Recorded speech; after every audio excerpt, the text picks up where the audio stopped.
As Brett Musker so eloquently says, you are looking live at the Thursday night throwdown, the late night anger management class, the pimps, the players, the hustlers, the people that bust them, and everybody else in between. From Costa Rica to California, let's rock. The throwdown has begun as we approach the half right now. It's 20-0 for the Baltimore Ravens, and I'm remembering why I hate the Miami Dolphins as much as I do, and we're seeing why Matt Moore is a backup quarterback. That's always the case, man. I always say this. The most popular dude in town is always the backup quarterback until people actually see him play. I remember the same thing in Buffalo, man. You know, Jim Kelly's a Hall of Famer, and I remember Bills fans wanted Frank Reich to play. Frank Reich, come back, get Frank Reich in there. Remember, eventually Frank Reich actually started playing, and it wasn't pretty. Matt Moore can go fuck himself. Adam Gase can go fuck himself. The Miami Dolphins can go fuck themselves. And while we're at it, the Baltimore Ravens can go fuck themselves as well. I can't figure out, like, the Ravens for the life of me, man. It drives me crazy. You know, I bet against them, and they're terrible. And another thing, I get screwed. Like, I talked about this last week, and my biorhythms are all whacked, man. It's a bad time of the year for me now, all right? It always has been. Bad things always happen. You know, like right around Halloween, October. Not a good track record of history for me here. And somebody's got the fucking Morency voodoo doll, man, because I got a prop on Joe Flacco. I know they don't run the ball. I know they throw all the time. So I'm like, all right, I'm going to bet on Miami, but I got a little bit of insurance here because if Baltimore wins, Joe Flacco is going to throw the ball 50 times, and they don't run the ball. Joe Flacco had 10 fucking completions already, and then Kiko Alonso's got to take his fucking head off. And then Twitter's got to fucking blow up because you're all a bunch of fucking pansies, all right? That's called football. Oh, Kiko Alonso. You guys want to send him to fucking Gitmo right now. He's the worst fucking guy ever. Just because it looks bad and somebody gets hit hard doesn't mean it's fucking illegal. You know, you don't want to get hit in the head. Don't be a big fucking clumsy big bird fucking unibrow motherfucker sliding your 6 foot fucking 6 ass face fucking first. Fuck, man. You know, Flacco's fucking big. Be safer for him to just run through the fucking play. Let me slide down here with my head up, my big fucking ugly fucking face. Fuck, I hate both these teams. But I don't hate Donnie Rightside. That's why we invited him on the show. Donnie Rightside steps up. What's up, Donnie? Hey, just enjoying the games right now. You know, I didn't have anything really good on that Baltimore-Miami game, but I'm sitting here in my pocket right now with that Toledo-Ball State game, you know, that barn burner right now, minus 26.5, looking pretty good late fourth quarter here. So I'm looking, you know, looking decent. But to get back to your point, Gabe, on that hit, I mean, we've all played sports before. By the letter of the law, it's so easy too, Gabe, when you slow it down in slow motion and you see them collide and everybody loses their mind. You have to put the play in its perspective. It was 3rd and 10. He's fighting for his life to get that first down. Kiko Alonso is probably coming from 25 yards away at full steam. 2 things can happen here. Flacco dives, gets the first down. He gets hit, no big deal. Flacco slides and his head comes off. If you want to add the third option here, Flacco starts the slide. Kiko pulls up, and Flacco scores a touchdown, and everybody yells at Kiko Alonso on that play.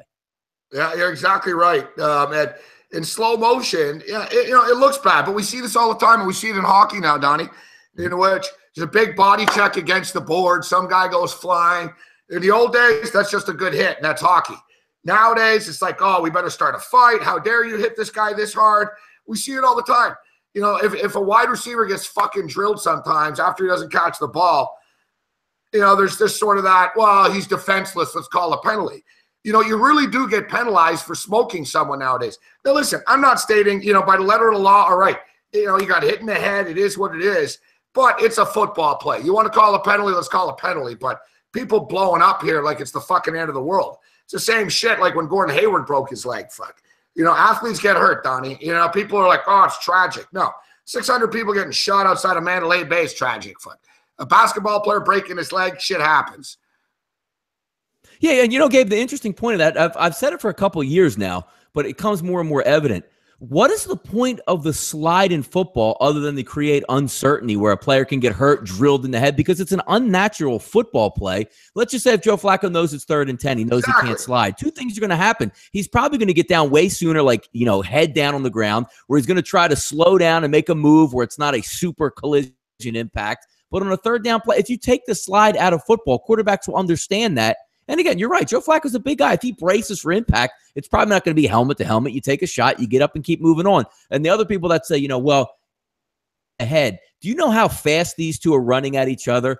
Kudos to Kiko Alonso if he's talented enough to know Joe Flacco is going to slide and I'm going to target him right in his head and hit him perfectly. That's so hard to do, man. No, you're exactly right. It's a bang play.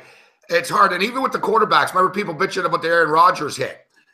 So what do you want? You want these guys that are 290 pounds that are coming at full speed to just pull up and they're not going to fucking pop their ACLs? At some point, we have to accept it's a game of collision, all right? It's going to happen. There are going to be injuries. When Barr landed on Rodgers, it looked like nothing. It looked like a standard football play. It just happened to be. Sometimes it just is. Now, for the record, I just want to throw it out there. I'm on the Portland Trailblazers against the LA Clippers. If you want to fade me, take the Clippers. I'm getting pissed off here. We had a good start to the night, but now I'm getting fucking pissed. Fuck, I hate the Dolphins. What do you have in this? What do you have in this Miami Dolphins Baltimore game, Gabe? I've got a Miami Dolphin teaser plus 10 under 45. That's what I'm hoping for. I guess we can still pull it out. I hit the long field goal. Remember at the IFBC, I specifically said Justin Tucker. Boom, can't cash that shit. The long field goal goes over. But yeah, I'm on the Portland Trailblazers tonight. Big game. That's the best game on the board tonight in the NBA. I think they win on their home court. It's going to be a good game. We'll keep our eye on that. But we want to ask you guys off the top of the program here, please give the thumbs up out of the gate if you can, and make sure to subscribe to all the social media platforms that Sportsbook Review has on YouTube, Twitter, Instagram, Facebook, Snapchat, and Google Plus. Give us the thumbs up. As I stated, I don't care. Thumbs down, thumbs sideways. I could give, me. I don't lose sleep either way. I don't sleep either way. So I don't sleep. My ego isn't born on thumbs up or thumbs down. My ego are built on checks. But SPR likes the thumbs up. They like to show it to sponsors. They like, to build the brand. So give the thumbs up if you like the show. And if you hate the show, give us a thumbs down and go fuck yourself and get the fuck out of here. So let's get a second half number for this. I got minus a half. I got minus a half at Chris. Pick them at CG Technologies. Bet online minus a half. Sportsbook minus a half in the favor of Miami. And I'm not going to lie, how bad Miami has looked, it sort of gives you a little bit of pause, but you just like that, you have Mallett in the game. They're going to take the air of the football. The question is, Gabe, can Miami score a touchdown? If Miami can score a touchdown, I think they're going to be able to cover that second half. I don't know if Miami thinks they can do this every week or something, but of course they were down 17-0 to the Falcons. What a bad first half. You're right. Same thing with the Jets. They were down 14, Donnie, to the Jets. You're right. There's something to think about here. Bet against the Dolphins in the first half. Yeah. I'm already on the Dolphins on this teaser, but I think the Dolphins are the play here in the second half as well. Ryan Mallett is in. They're not going to do anything reckless. Harbaugh doesn't want him to throw the ball and turn the football over. They're going to run the ball. They don't think Miami's going to be able to score 3 touchdowns in this span. But to win this bet, Miami doesn't have to score 3 touchdowns. They just have to beat them by 1 point in the second half. Dare I say it, I hate loading up on a team that sucks when you're losing on a side, but I think the Miami Dolphins are the solid side here in the second half, Donnie. No, yeah, you're right. You take Flacco out, you're going to play, and it's Ryan Mallett. The one thing, Flacco's been there, done that before. Mallett's been known to go off the, roll out of the pocket, just throw that stupid interception. I think the Dolphins should be able to get on the board here and cover in the second half with Baltimore just taking the air out, because it's interesting. I mean, you're looking at the total, Gabe. 17 at Chris, 17 at CG Technology, 17 at 17. Jeez. I think it goes over. I wouldn't bet the under 17 here. No, I wouldn't either. That's just too low. I mean, Miami's going to get something going, and they're going to have to open things up, which could lead to a pick six, could lead to Matt Moore fumbling as he gets sacked, could lead to them actually scoring 10 points or so, maybe 14 points, etc. And the fact is, we're grasping at straws right now, and he who only lives on hope isn't going to live long. You know what? That's a good line there, Donnie, and I just made that one up. You can write that down. Put that on a T-shirt for you, man. Yeah, he who lives with only hope won't live long. There's a Morency fucking, my picks suck, man, but I'm giving you wisdom here. Giving you what you want. Yeah. But I got some NBA winners here, and hopefully the fucking Bulls can hang on here. But yeah, like I said, I hate jumping on shit. But I think the Dolphins here get back in this. I'm not saying they're going to come back and win the game, but look, the fact is, down 17-0 at the half against the Falcons 2 weeks ago, they come back and win the game. Last week, down 14 points in the second half. In the third quarter, down 14 points to the Jets. They come back. So I'm not saying they come all the way back, but at least we know this team doesn't tap out and quit. They might be fucking gutless and shit, but they don't quit. Yeah, because, I mean, I can see it with Baltimore, Gabe. I mean, obviously you have the best field goal kicker out there. You can see another 2 Justin Tucker field goals, but I can see the Dolphins scoring a touchdown. That's what it's going to take. If the Dolphins can get a touchdown here in the second half, they're going to cover that half. And Delta in the chat saying New Zealand. Guys, I went we went 4-0 last night with that stuff. And late night. I also posted Perth on Twitter at 3 a.m. Yeah, I should only be betting on fucking international basketball, man. Yeah, stick to Perth, Fuck Gabe. this NFL. Yeah, NBL stuff. People are like, oh, you bet on Australian basketball? Yeah. I'm like 7-1 on the year in that fucking league. 7-1. All right, Donnie. So me and Donnie both agree here. We won't keep Donnie all night. We appreciate him joining us this evening. But we both agree. Miami, second half, Jazz in the house, losing his mind here and getting frustrated. Yeah, I can't believe the Dallas Mavericks are back in this fucking basketball game right now. Check out some NBA. But yeah, like I said, we're on the Portland Trailblazers, guys, tonight against the Clippers.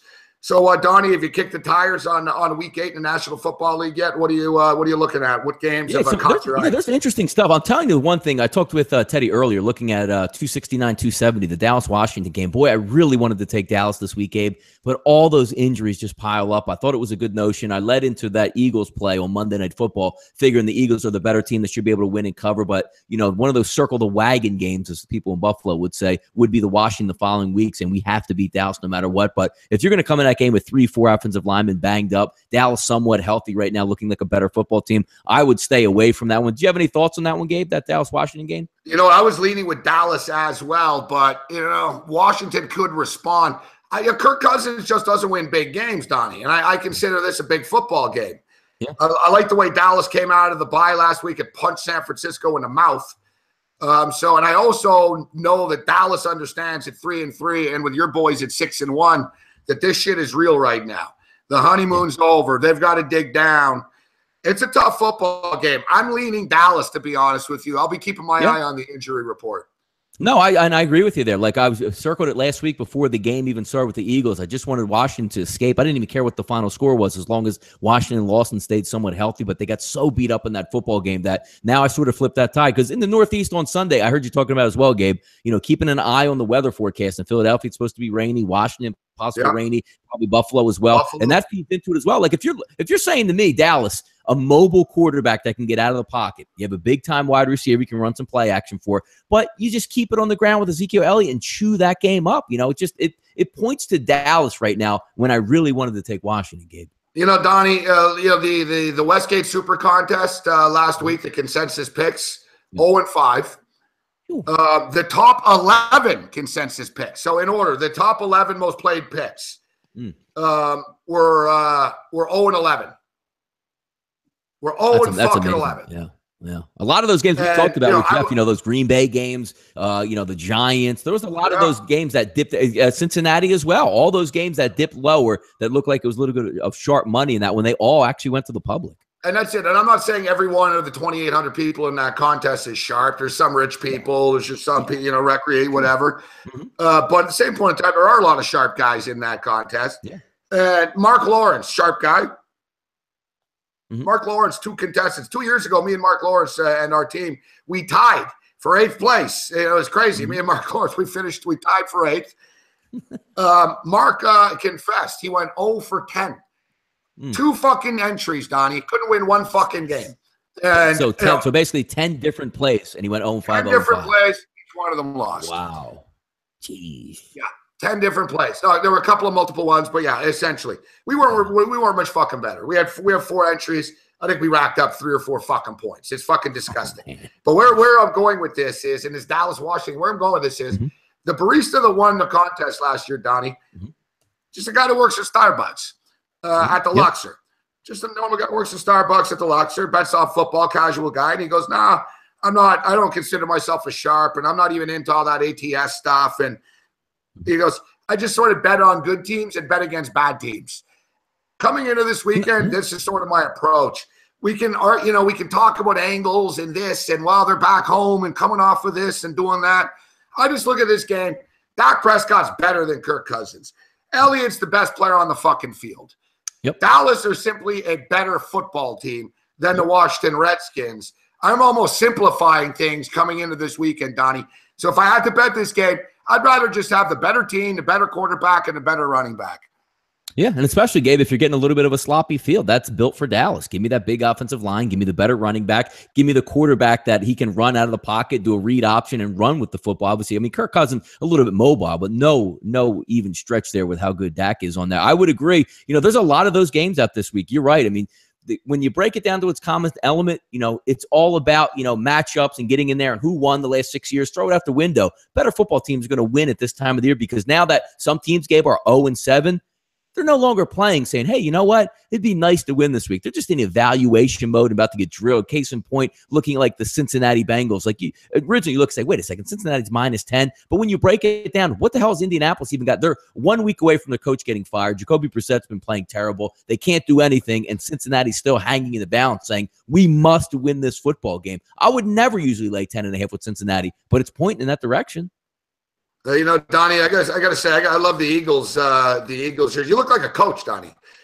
Yeah, Donnie looks, yeah, exactly. Donnie, it doesn't look like Donnie's too clean cut to be a special teams coach. Special teams coaches, they're either Italian or they got messy hair and stuff, and they're all nut jobs. Yeah. You look more like an OC, Donnie. Yeah, you need the offensive mind here, trying to keep it kind of. Yeah, you're up there in the booth drinking the Diet Coke. Yeah, not the Matt Patricia look over here. No, No, not the dirtball. You ever notice every fucking there's a lot of Italian referees, a lot of Italian defensive coordinators and special team coaches. They're like, Avezzano and fucking there's all these fucking I swear the old days coming out of their ears and chewing on pencils. They're all fucking clapping and all that bullshit.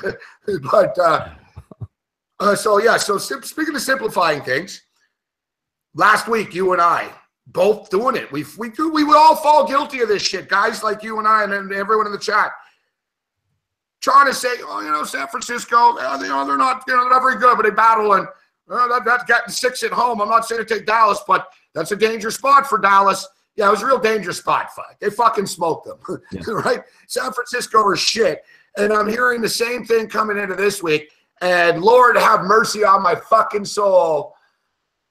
Often bet against the Philadelphia Eagles and watch me be way late to the party now. Mm-hmm. But I hear all these people said, you can't lay this many points. It's a lot of points. And I'm looking at this and I'm thinking, fuck, Philadelphia are just going to smoke them. Philadelphia aren't taking the pedal off the metal. Carson Wentz going to rack up another fucking 3 or 4 touchdowns and it'll beat them 41-10.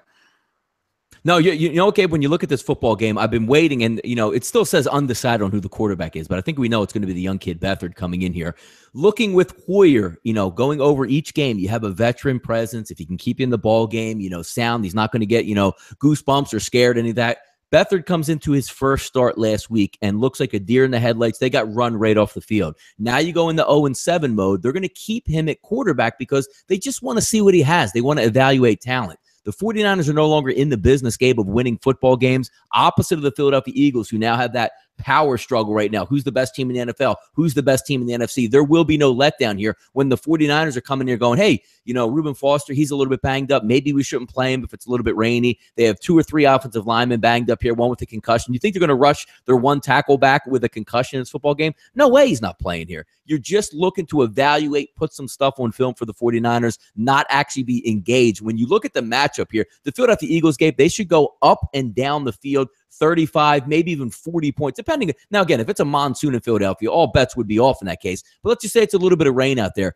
Philadelphia scoring 35-plus points. That doesn't seem so far-fetched against this 49ers team. No, it doesn't. It doesn't at all. I think the Philadelphia Eagles are the play in this game. And you're right. San Francisco, their coach isn't getting fired. There's no sense of urgency. And there might be with the players a little bit. They're auditioning for the big picture. I get it. But they're just going to be overwhelmed talent-wise. And Philadelphia's in a zone. Maybe Philadelphia struggles once they lose a game. There might, there's got to be some sort of little thing, and pot road and speed bump in the road coming. But I don't see it happening with maybe a Denver comes in and their defense somehow confuses things. But I don't see it with the San Francisco 49ers. I just don't. The back door is obviously always open. There's always the case for a letdown. I get it. But even that, though, Gabe, I mean, you're looking at a back door. You could say, like, even to the end of the game, Monday Night Football, Kirk Cousins was out there. You have a veteran guy who the defense is going to say, take your 15 yards each play as long as you eat up 10, 15 seconds. You're now going to have that back door. Is that back door really open if C.J. Beathard's the quarterback? Like, I mean, he's barely even an NFL player at this point. It's not Drew Brees. It's not somebody just going to walk it down the field, 6 plays, minute 30, easy touchdown. I don't know if the back door actually will be open with the young quarterback. Yeah, and it's not like Jim Schwartz is going to call off the dogs. Jim Schwartz wants a head coaching job, and I think he deserves one. There's a lot worse coaches in the NFL, Donnie, than Jim Schwartz. This stuff on Jim Schwartz wasn't very good before Detroit. Really? Well, he wasn't that bad, and so he's going to be better now. He's done a great job of rehab. I mean, if you thought he was a bad coach, or look at the antics on the sideline, you want to talk about a really nice job rehabbing with taking the Buffalo Bills job and the Philadelphia Eagles job and running good defenses. That's what people look at in the NFL. He's going to get a second chance for sure. Fucking Miami, man. They can't even complete a fucking pass. Like, when you look at Matt Moore, dude, like, he's been 3-4 feet wide all night. You notice this? On these outrights to the sideline, he's fucking throwing the ball out of bounds. He's not even giving his guys a fucking chance to catch the ball, man.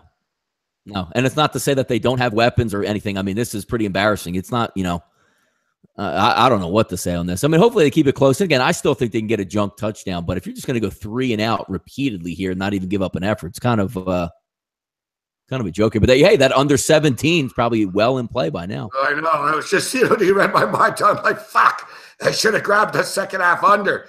This game is playing to the under right now, and that shit's gone now. It's 35.5. Yeah. 35. So 2 touchdowns and a field goal burns us. But I don't know. At this fucking rate, would it surprise you? Basically, I'll tell you right now, guys. So we lose the value on the 17 here in the second half. But this play pretty much is dependent on this drive. A couple of plays. They eat up. Let's say they get a first down, or they don't even. They eat up 3-4 minutes. And they don't get anything. They punt the ball. Suddenly we're at the 7-minute mark. I don't think we get beat at the 15.5. I don't see 17 coming. They go right down the field and they fucking score here. We could have a problem. But I still think the under 35.5 is in play. No, it's absolutely in play. You got one team. Gabe, you basically have one team in this football game that's not going to even try to press the football. What you actually would want on this is like, hey, Ravens, get 1 first down and punt every time they have the football and just bleed that clock. Exactly. They're going to rely on their defense. Matt Moore's all but fucking tapped out here. No, they see it. They're in that mode saying, Ryan Mallett, don't you dare make a mistake. We're not even going to put you in a position to make a mistake. So that's a good thing for that under. I was going to play Stanford, and I saw that Bryce Love was out. And I'm like, and my money was tied up in the NBA, and we just nailed the winner with the Bulls game, so it's not all bad. NBA's been very good to us, actually. And we got a game at 10:30 here. DeMarcus Cousins going back to Sacramento tonight, Donnie. Yes, I did see that. And is Anthony Davis is out for tonight, Gabe? Is that true? Yeah, but Anthony Davis is out. Yeah, let me how about that Oregon State 7-6 lead over Stanford? Yes, that's what I was going to say. Man, I'm seeing some value here with Stanford here in the second half. They're not going to lose. I didn't watch a second of that game. Have you been watching that at all? Is there any game flow? No. Stanford's offense has been like 3 and out. I see people crying about it all night. I'm just Mac games. Michigan's going to be a good close there. What a good football team, man. 24-17 late. So if you got the 7.5, you probably already got the cover in your back pocket. So interesting game there. And then that Toledo game was just a runaway freight train, from the midway through the first quarter. Yeah, I ended up grabbing the over in that Toledo game, and I'm glad I did. Toledo went over the number on their own. Toledo Rockets, good football team. They've always been a good team. Hunt, obviously, but now 7-1 on the season, Donnie, with their only loss to the Miami Hurricanes in Miami. And, of course, they were winning that game at the half. Yes, they were. No shame in that. They're a really good football team. It's actually a shame that they lost their best wide receiver in that Eastern Michigan game. Not to say they even needed him. I mean, Logan Woodside sits back in the pocket for damn near 5-6 seconds. Not very many teams in the MAC have great pass rushes, and that team just moves the ball. They have 3-4 running backs. They just rotate in and out, with Swanson being the best one. They also play really good defense. It's a tough thing to stop. Next week, they do have NIU on deck, but, I mean, I haven't seen anybody that's going to slow or stop that Toledo offense. All right, so Stanford are -6.5 in the second half. We just grabbed it. As Donnie alluded to, Eastern Michigan's winning 24-17. I need another fucking touchdown in this game. Ideally, I'd like to see them tied. I've got the over, and I've got Northern Illinois. Yeah, there you go. Yep, one touchdown. Yeah, sure. Yeah, it's 4 minutes left. We'll see what can happen here. Eastern Michigan try to bleed the clock out with 4 minutes left. South Alabama, Georgia State, I'm on the wrong side of. I had the winner in the Toledo game. Wrong side of this one, Donnie. You know, it was a shitty game, but South Alabama have a tendency of stepping up in these television games. And, you know, this was pretty much a bowl bid game. You know, we're getting to that time of the year right now. South Alabama were 3-4. Georgia State were 3-3. South Alabama pretty much just played themselves out of a bowl game by losing this game today. Actually, Bobano's in there saying, I would tread lightly with Stanford second half, although Oregon could wear down, but they are playing hard out there, Gabe. Bobano chipping in, trying to get you to play a certain way here, Gabe. Settle down, Bobano. Settle down. We're getting a fucking 21-point favorite, minus 6 right now in the game. What about the over-under in that one, Gabe? 23.5? Something's got to open up, doesn't it? I mean, geez. I don't know. I think Stanford shuts them down. I think they could win like 17-0 in the second half, 10-0. God, they're not losing this fucking game. Come on. Stanford aren't losing this game. Big play in this Eastern Michigan game, 24-17, 3rd and 5, 3:19 on the clock. Northern Illinois still has 2 timeouts, so they got to stop here. That's nice, though. Hey, man, what do you get? It said 24-24, 48. You automatically got the what'd you get the over-under at, like 48, 47? Yeah, exactly, 47.5. That's why this is so key. You know, we just got to get there. Got to stop them. They stopped them. They did, Eric. Good. So hopefully the Eastern Michigan punters fuck. I'll try to open up a stream on this one. So you're a big baseball guy, Donnie. How about that World Series last night? Holy crap, huh?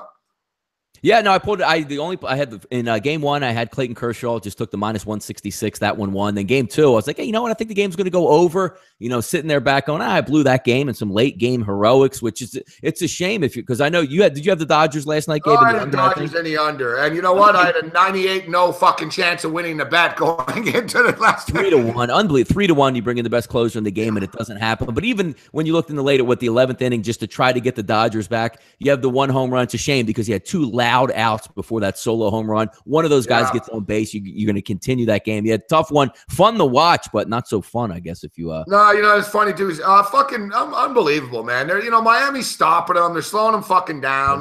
You're fucking idiots too. Dominican Sue, yeah, exactly. He finally all fucking night, man. The only shit you guys have done is like cheap shots, hitting the quarterback, and then you bitch and you talk shit. You're jawing off after every play with Baltimore, and you're losing 20-0. Fuck. It's the same bullshit. That's the thing with the NFL. These block punt, Gabe. Block punt. There it is. No way. First and goal. Yep, first and goal. NIU block punt. Oh, fucking right. You know what? As you're yelling at me, I'm looking up. I'm like, block punt. Fuck, it's fucking first down. What's he talking about? Where's the punt? So that's beautiful. Yeah, one of those ones we always like in college. The rugby punt where you kick it 1 foot off the ground and somebody puts a hand up and blocks it. Tremendous. I think you and I are the same thing, Fuck. If I saw my punter do that, I'd tell him, if you ever do that again, I'm going to buy you a plane ticket to fucking Australia, and you can go fucking kick like that. You know? Yeah, I mean, there's a time for if it's windy, you know, and it's a 20-mile-an-hour in your face, you don't want to hang one up there. You want to kick it low. It's turf. I get it, but do we all have to do the rugby kick in the MAC? I mean, nobody can punt the ball 45 yards in the air anymore. I know. To me, it's just begging disaster. Catch the ball, kick the fucking ball. Yeah. You know what I mean? Yeah, seriously. Unbelievable, man. This is unbelievable. Fucking Miami. You know, Baltimore's not even trying here. Miami, 15 yards. No. You're fucking idiots. They're already in fucking Tucker range, basically. Oh, man. All right, so yeah, first and goal. Fuck, I was hoping to be a little bit closer. They're on the 10-yard line here. Yeah, I thought he was going to break it. Yeah, he had to juke one guy. I couldn't get it done at the 9. I can't ask for more, though. First and goal on the 10, whatever, on our home field. All right, back to pass. And he bobbled it. Fuck.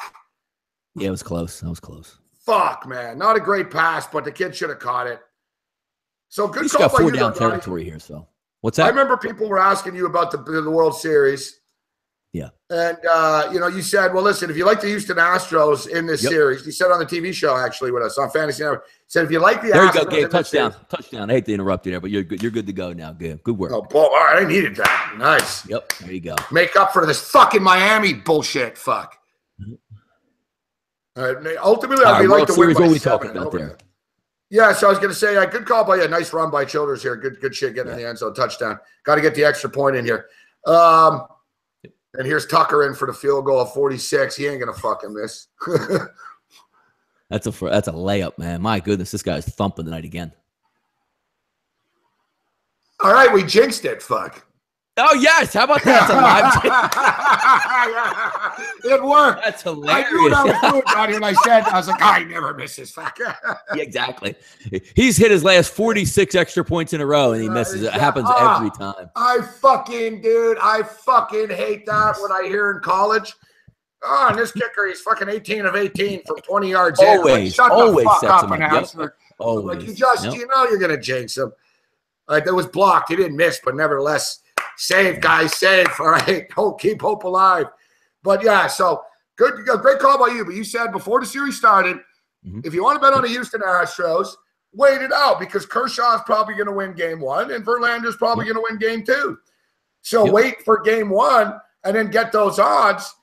And now, actually, it's amazing with this series price stuff. Now, if you just hopped in, you can get the Dodgers at minus 125 now only. Or, exactly. You got huge value on the Astros last night. What were they, like plus 250 before the game last night? It was plus 231 was the peak on Bet Online, and then I flipped it over today when I was just trying to check some numbers. It was down to plus 110 for the series. So, I mean, it seemed like a no-brainer to me, just figuring that they would win game 1. Why would you bet? Say, hey, even if you like the Astros, sit on it. You know what I mean? Yeah, exactly, dude. Mark Lawrence, I remember when they're lucky they got this extra point. They skipped the snap. 2 years when Mark Lawrence 2 years ago when the Warriors blew the 3-1 lead and Cleveland came back. I swear to God, dude, Lawrence played this shit like the Wolf of Wall Street, man. He ended up getting both teams at plus money along the way, and he did it masterfully. And I thought of you actually. It was a good call. Waiting, boom, you get the Astros at plus 231 in your pocket. Man, you can step up if you want to get a little play of the Dodgers now. It just gives you, it's like a stock. It gives you a lot of fucking options. And I always say this actually with baseball during the regular season. I know you need a bankroll to do it, but you basically take a baseball dog, hope for the fucking best out early in the game. They get up 3-4-0, and then boom, you're getting a big favorite at plus money. And then you just bet, you kick back and you're in. And we see it all the time, Donnie, where like a 3-0 lead isn't anything in the American League.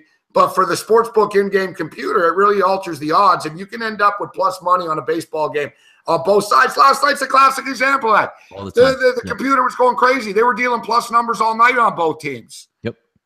You're 100% right. I've done it many times. Even if you didn't even want to hang around, I'm talking, Gabe, like a 2-0 lead in the top of the first. It goes to the bottom of the first, and you make it through, still up 2-0 after the first. There's so many great hedges where you can get plus 150, plus 160, still plus 170 on the opposite side. You're right. It's the advent of the live gambler, especially in baseball, is amazing. But maybe hate to say it, baseball might be the best value live betting tool there is, because even when you get up 1-0, so many possibilities open up. When you see in a football game, first drive down the field, 7-0 for the dog. Doesn't even really change anything. But in baseball, you get up 1 or 2 runs early. Massive.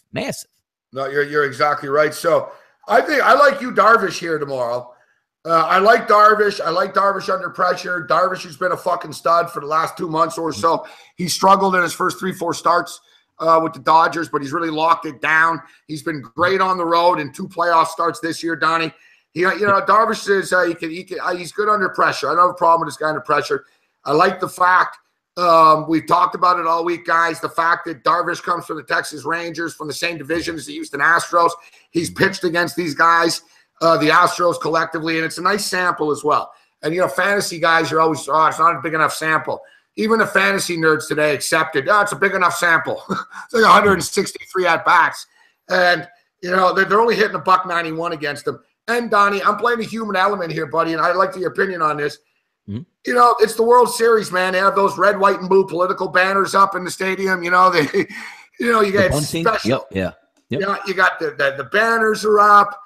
The family is there. The parents are there. It's the lifelong dream. Some of these guys got 18 fucking relatives, tickets, the player introductions. I think the home team can get caught up in this shit. Meanwhile, the Dodgers are pissed off.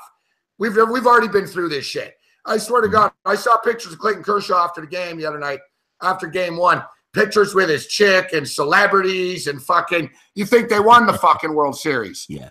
I think now the Dodgers will have their game face on, saying, fuck this introduction shit, fuck the pageantry of the World Series. We're here to play baseball. They've lost one fucking game in the playoffs before last night, and they responded in a big way the next game against the Cubs. Everyone said, oh, they're going to fade now. Oh, Cubs coming back. Dodgers put that out. I expect the Dodgers to come and play. And I'm not, we got a series on our hands here. The way I see this, I think the Dodgers win tomorrow, lose fucking Saturday, and then Sunday we got a classic pivotal game 5. No, I can see it going that way. And it comes down to also, Gabe, when you're betting these teams, they're both really good baseball teams. And you're going to tell me right now, I'm going to get Darvish on the mound at plus 117 or plus 120. It just sounds like a great proposition because when if it loses, it loses. But sometimes betting these games, how closely, competitive they are. Obviously, Houston's a great hitting lineup, but the bullpen advantage is supposed to go to the Dodgers. Didn't do it the other night. But you have Darvish on the mound. I mean, he gives you 5, 6, 7 innings out there, 1 or 2 run ball. You're going to be in this game. And again, usually you're laying Darvish minus 140, minus 170. You're getting him plus money in this one. And also, I like the element that you look at. You have 3 home games here with Houston. So maybe they come back and the Dodgers, after losing, hey, guys, we got to circle the wagons. We got to take this one, get the momentum back. Maybe Houston goes home feeling themselves like, man, we needed to get one and we got one. Now we have 3 games at home. And what's the MO of that? Let's win 2 out of 3 at home. Of course, they want to sweep. Everybody's going to say that. You're not sweeping the Dodgers in Houston. Maybe they say, you know what? We're going to go out there, Darvish on the mound. Maybe we can win game 4. We have a better matchup there. We can hit the pitcher before Kershaw. I don't know what it would be, but I'm taking Darvish at plus money if I'm wagering on this game. I think the Dodgers go in here hell-bent on taking 2 or 3. It's like a series, and basically, coaches, managers will always tell you that, baseball guys, if we just win every series, we take 2 or 3, it adds up at the end. Sort of like betting. You go 2 or 3, you get 66%. You're going to do real fucking well. So, you go 2 or 3, 2 or 3. I think the Dodgers go with a mentality here. They don't want to be down 3-2. At least they know, okay, we're down 3-2. We only win once. We're going back home. Okay, we're going to have Kershaw again. But I really think that they're hungry enough, and they've shown that desire this year to bounce back. I think the Dodgers are able to take 2 or 3 this weekend and go home 3-2. No, I agree. I think that I've all along, I actually had who the fuck is McCullers? To win the World Series, but exactly. He's been coming out of the bullpen. He's not back in that starter's role now. He's a good pitcher, but again, he's a young pitcher. Darvish been there, done that. Now you're going to lean on McCullers here, especially in a 1-1 game where it's like, hey, man, let's see what you got. Go out and throw it. And again, there's still that bullpen advantage. If McCullers goes 5 or 6 innings, you're going to leave it up to that Houston bullpen 7, 8, and 9, and we'll see what happens. And again, Giles is a young closer as well, whereas Kenley Jansen, to me, really fits that mold. It's kind of an anomaly to me that he gave up the home runs and gave up the lead in game 2 there. But if you're asking me moving forward in the series, who are you still going to trust here, Gabe? Give me Kenley Jansen all day long. Yeah, I like the Dodgers tomorrow night, guys. Big game tomorrow night. Monster game tomorrow night in the World Series. So, Donnie, before we get you out of here, speaking of monster games, college football really starting to peak up right now. And, of course, this Tuesday will be the first college football rankings, playoff rankings. The official committee rankings will be released, although the first 4 are rarely the last 4. That's something that we'll remind people before those rankings come out. But with that being stated, and I spoke about this with Joe Lisi today, earlier in the day, that 3:30 slate this week is as good as it gets so far this year. And, not all the games are classics, but as far as the importance are concerned, they're all playoff games. They really are. Ohio State has no room for error. Ohio State can't lose again. They're laying 6.5 to Penn State. I like Penn State in that game getting the points. I think Penn State is just a better football team. I think JT Barrett's limited at quarterback. I think Penn State are just sort of that it team now. I like Penn State plus the points in that game. That Notre Dame, North Carolina State game is very, very big as well. NC State continuing to fly under the radar. They've been a great underdog under Coach Doran. Can they take that next step and win a big game like this against Notre Dame? Meanwhile, Notre Dame looks like a playoff caliber football team right now. We got Georgia and Florida. Georgia's way better than Florida. But it's the world's biggest cocktail party. Anything can happen in a rivalry game. And then they're quietly flying under the radar. No one's talking about TCU against the Cyclones, who already knocked off Oklahoma. We know Iowa State are capable of these big dog matchups and winning these football games. That 3:30 slate's really going to decide a lot as far as the playoff picture is concerned. Yeah, sneaky with that NC State game. I mean, big bad Notre Dame. We all watched them crush USC. It's, debatable how good USC is at this point, but I have liked the way that Notre Dame has played. A little bit weaker of a schedule lately. North Carolina, we're able to handle them easy. What are they, 1-7 now? But I really like that Penn State game coming up with Ohio State game. Let's sneaky here on Ohio State, laying low. Had the bye week last week. You had that monster game where, who says how good Michigan actually is at this point, playing in that whiteout, getting real amped up. Oh, my gosh, we won. Now they have to come down, settle down, go on the road to the horseshoe, and that team's waiting because most people only remember, Gabe, Ohio State. Come on, man. I saw him last year in the big versus Clemson. They looked terrible in the big game. And didn't I watch a couple weeks ago Oklahoma? Yeah, Oklahoma went in there and beat them. Shouldn't be any problem. You see the scores and the way they've dominated the past couple games. I think they're going to be ready for this football game. I'm actually leaning at this point towards Ohio State right now in that one. Leaning with her, yeah. No one's ever gotten broke betting against Urban Meyer. I'll tell you that much. Or betting on Urban Meyer. Excuse me.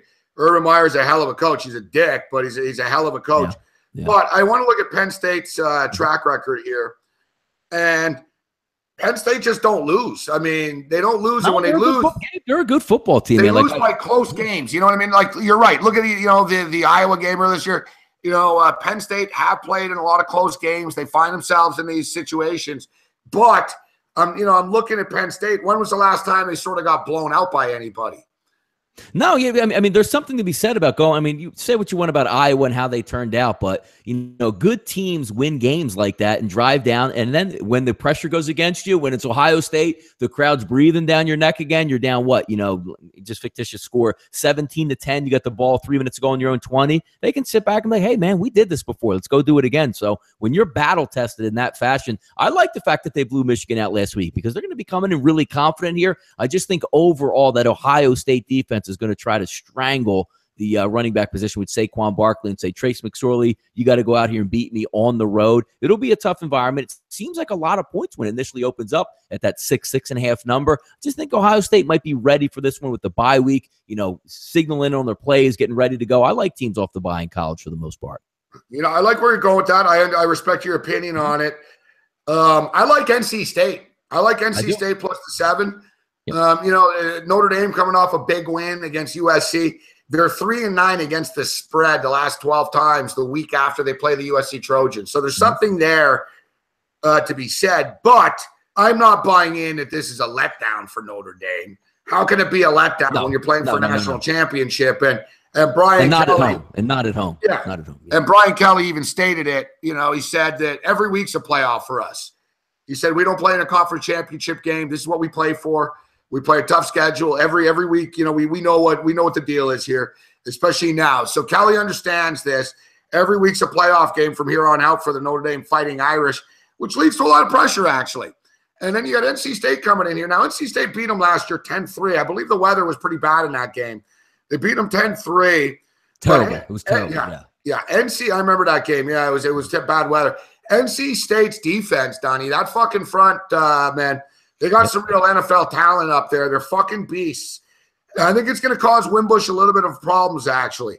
I think we're going to have a really close football game between two evenly matched football teams. Weather could be a little rainy here once again in this football game. I just think NC State plus the 7. And we know NC State don't turn the football over. Mm-hmm. That's what you like. I'm getting an underdog with a smart, experienced quarterback, and the motherfucker never turns the ball over. With a really stout defense, I like the 7 points here. I think Notre Dame's going to feel a little bit of pressure. I think this is going to be the best game. Everyone's talking about the Ohio State, Penn State game. If I had to choose one game to watch at 3:30, I'm watching this one. I think NC State, Notre Dame comes down to the wire, and there's going to be high fucking drama in this game.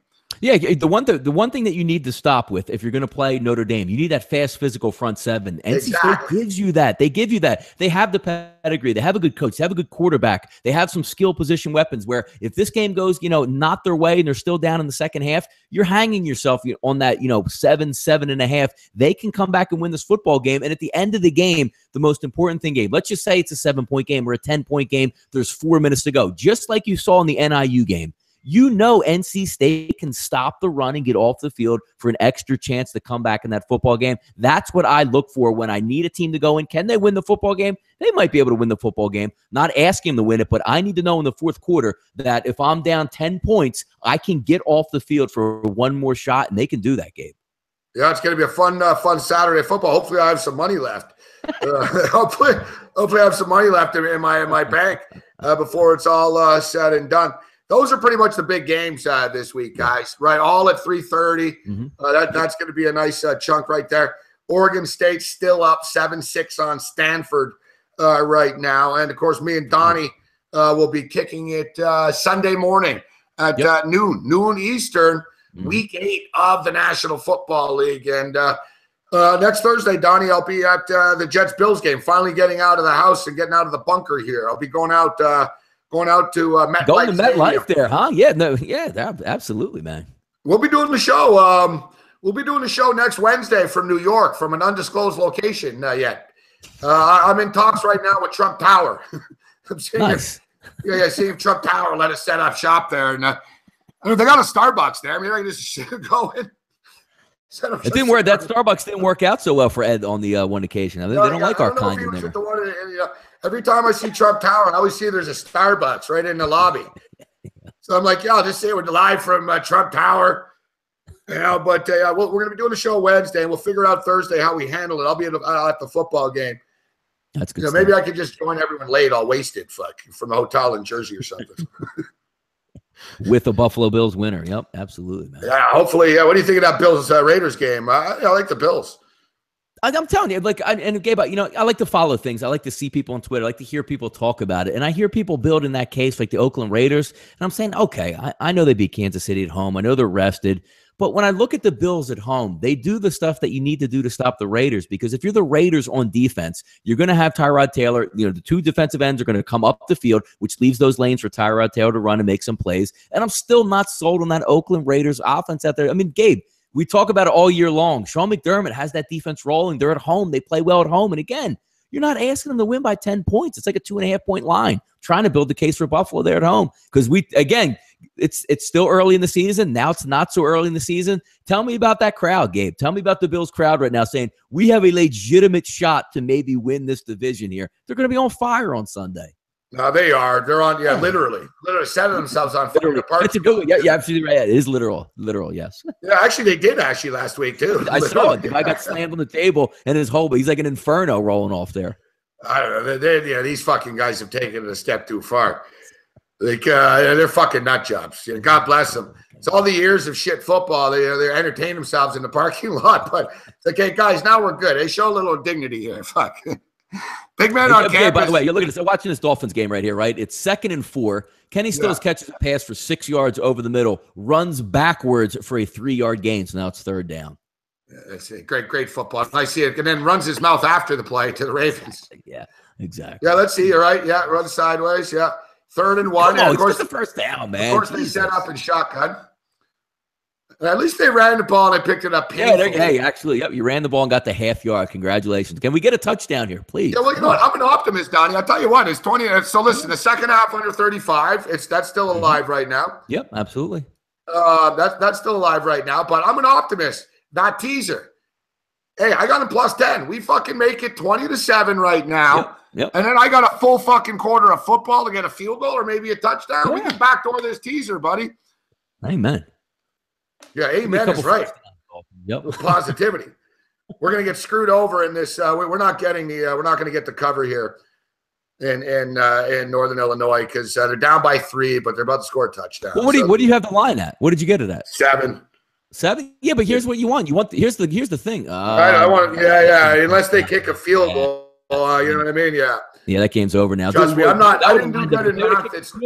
If they kicked the field goal, Gabe, Northern Illinois would have gotten the ball back-to-back possessions, punch it in again. You might have had a shot at least a push there, but now it's over 30-27. Yeah. I wasn't good at math at school, but I'm pretty good when gambling. Like I realize when I'm fucked. Yep. You need you the sort of do the math quickly. It's like, I'm fucked. Yeah. Yep. Hey, game goes over. We'll take it. Yep, absolutely. Game goes over. So, hey, Donnie, great stuff, buddy. Thanks for joining us. Tomorrow, what time are you on at tomorrow for everyone? Tomorrow, me and the big man on campus, 12:30 p.m. Eastern time. Then I'll be back, as usual, with the closing line at 6 o'clock, setting it up. Excited for the weekend, man. We'll talk again on Sunday. We'll have some fun, pick some winners, and do it again, Gabe. Always a pleasure, man. Hey, thanks for joining me, Donnie. Thanks, buddy. Donnie's a class act. Thanks to Donnie for joining us. He's not on the clock either. You know, he wanted to join us. He was going to join us the other night. He felt bad. He went out. Told me, you got to go out. Unlike so many of us, Donnie's got a family and a wife and everything. He's got a life. Us, we're just sailing through life here, betting on sports, staring into a computer. I swear to God, man, remember when we were kids, they said, don't sit too close to the TV. We're basically sitting inches from a TV now all the time. I know I got to turn down mine. I'm an idiot too. I have my brightness on my computer. I got a 15-inch screen here. I got the brightness on maximum. It's like fucking, I need like sunglasses. Yeah, so we'll give you guys more details next week.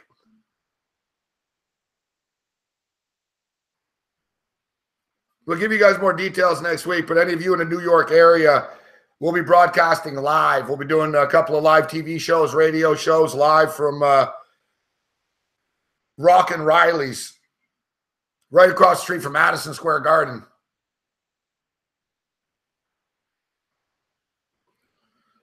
We'll give you the schedule. We're gonna be there like at noon and then 2 o'clock in the afternoon. We'll do a Wednesday night late night anger management class from New York City next Wednesday. Oh yeah, I'm going. Will, good to see you, Steve. It's catching up to me, buddy. I popped something for real in my ear finally. Like sometimes I talk and my ear goes like static, which I know isn't good. And it hurts. It's like, oh, fuck. It's like this fucking sort of, like I said, my eardrum, I think, is perilously close to trouble. You know, it's funny because I'm 47 and I'm a pretty hardcore motherfucker, man. You know, my entire life, I've pretty much lived everything to the max. And I think it's starting to catch up to me. Starting to break down. No, I didn't even go to the doctor yet. Thanks for asking, Brian. I had to go get my health card, which I did very successfully and smoothly. Props to the government of Ontario. The lady wasn't very friendly, but I didn't have any problems, and I was in and out of there very quickly. So now tomorrow morning, I have to go wait at a fucking clinic for 2 or 3 hours and get a doctor. Because, I'm one of these dudes that I don't really want to know what's wrong with me, but I've had a few things that I'm like, it'll go away. It'll go away. But they haven't gone away. A few things have gotten worse. And I don't want to get into it too much, but put it this way. I've taken some medications and shit, and it says, if it persists, see physician. I'm at that point now. I'm like, yeah, it's persisting. I'm to the point now where, like, going to the pharmacy and getting something, it's not going to help me. Like, I need a doctor. I don't, and Shauno's right. I'll be honest with you. No, it's not your fault, Eric. I'll be honest with you. I've noticed that, my immune system's weaker. I don't sleep more recently. Where's the flag on that? I don't sleep more recently. I've noticed, I'm sort of breaking down a bit. I'll be honest, the last few days I felt better, but it's hit or miss.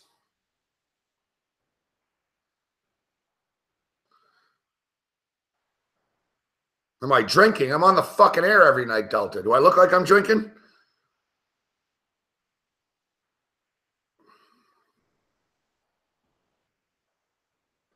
That's the thing. I got to drink more water, but that's the thing.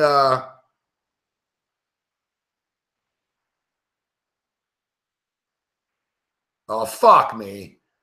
Really, Matt Moore? Fuck your useless fucking cocksucker.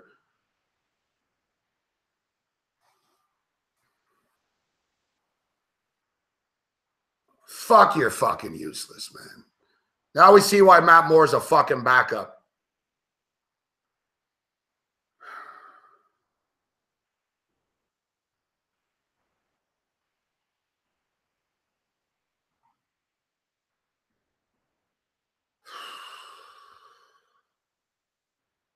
What a fucking useless prick. There goes the fucking teaser.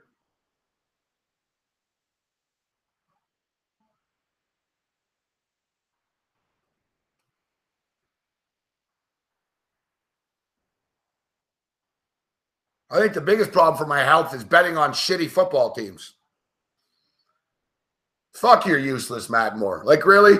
This is why he's a fucking backup quarterback, and this is why people say, oh, you know, Matt Moore this and Matt Moore that. I guess we're seeing why they signed Jay Cutler. Because Adam Gase fucking knows that Matt Moore fucking sucks.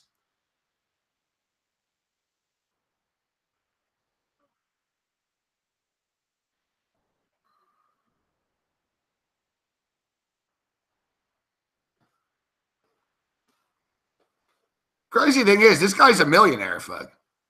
He looks like he's crying on the sidelines. I don't know what you're crying for. You're an overpaid fucking prick. And this is nice. Fucking, this is good. They're going for 2.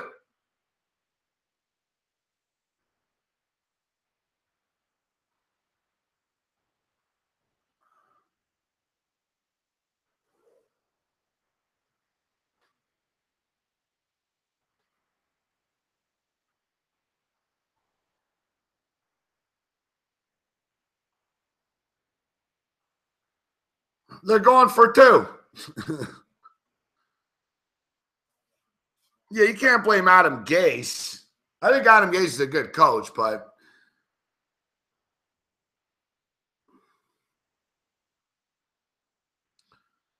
what are you going to do? I mean, Matt Moore fucking blows. He knows Matt Moore blows. We're fucking idiots. You know, Matt Moore's 20-9 against the spread. Yeah, not anymore. Not anymore.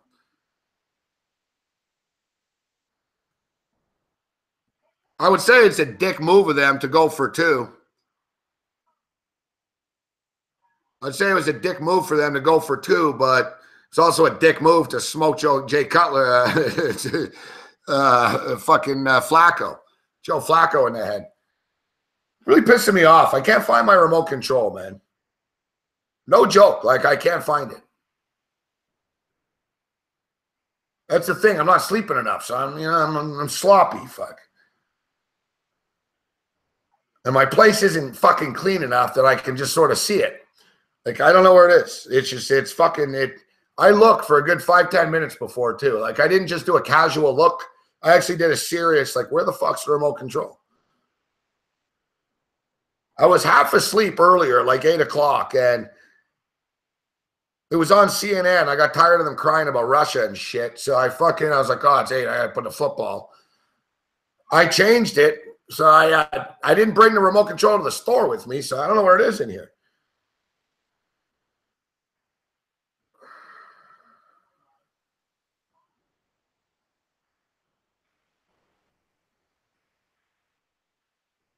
Well, I guess they would say, no, we're just trying to make it 28-0, trying to even it out.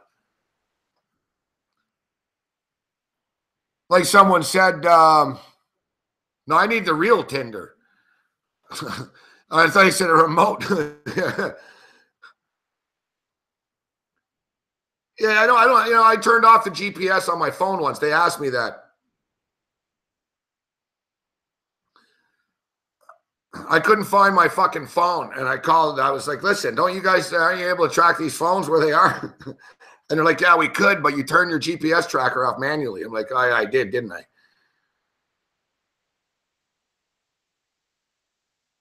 I know, CNN, their fucking stupid Apple commercial fucking stole my remote. You know, the thing is, this game is bothering me. Like, that's why I want to change it. Like, do we get the Do we get? Do I get any basketball on TV here? What do I got on TV here?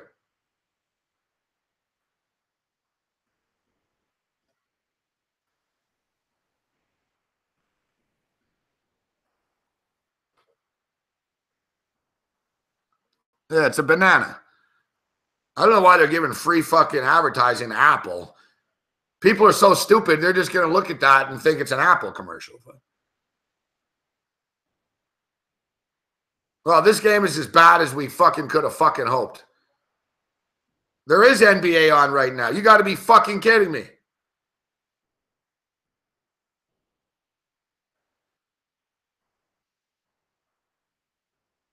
You got to be kidding me.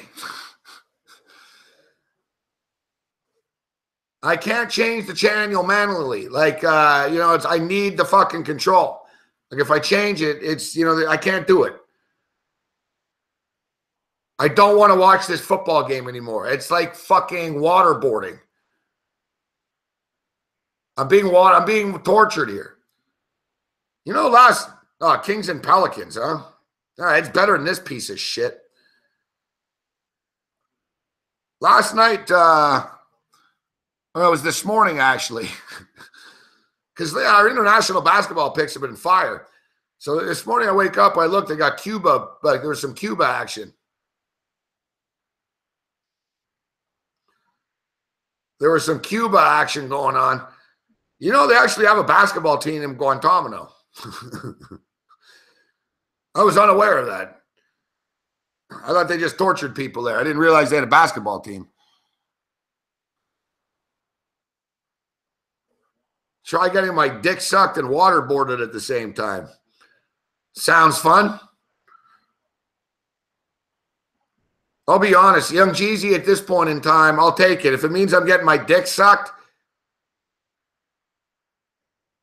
if that's what I have to do to get my dick sucked at this point, I'll do it. Fuck you. Waterboard me.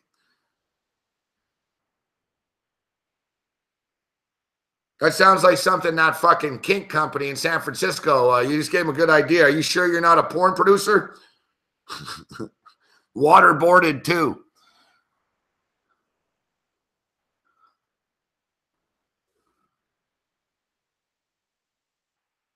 Yeah, let's settle down here. We got a lady in the house here with Lisa.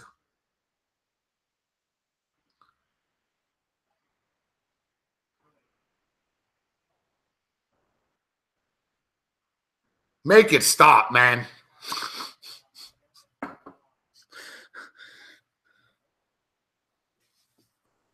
Yeah, I don't want to get too crude here, but yeah, waterboarded. It's a squirt movie. So you're getting waterboarded by chicks squirting in your face and shit. Waterboarded.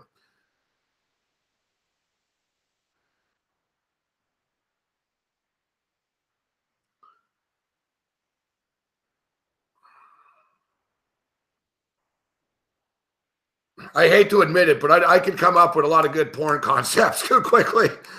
He just named somebody like, yeah. He said that's the format of this, waterboarded. But he's lays down on the board. You got a bunch of chicks squirting in his face. He's getting tortured. You dress the chicks up like fucking military. He's a Middle Eastern dude. Fuck, it'll be controversial. Perfect. Let's go.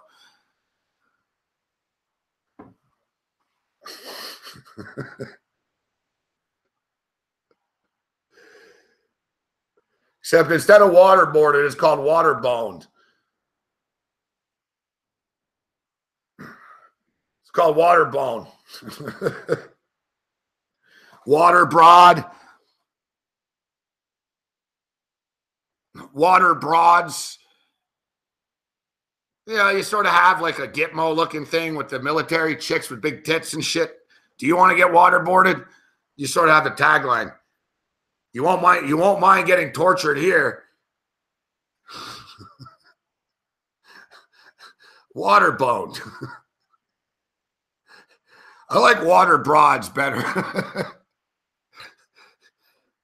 Hey, I got another idea for a fucking movie. Matt Moore takes it up the ass. Fuck.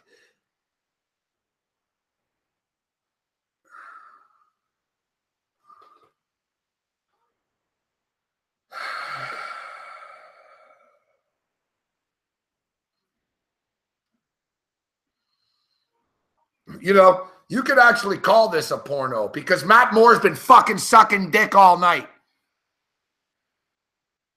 You ain't got nothing on Jenna Jameson. And the AVN award winner of the year for the best dick sucker is Matt Moore. Best anal seed, Miami Dolphins, Baltimore Ravens. Week 7, October the 20th. What fucking week is this?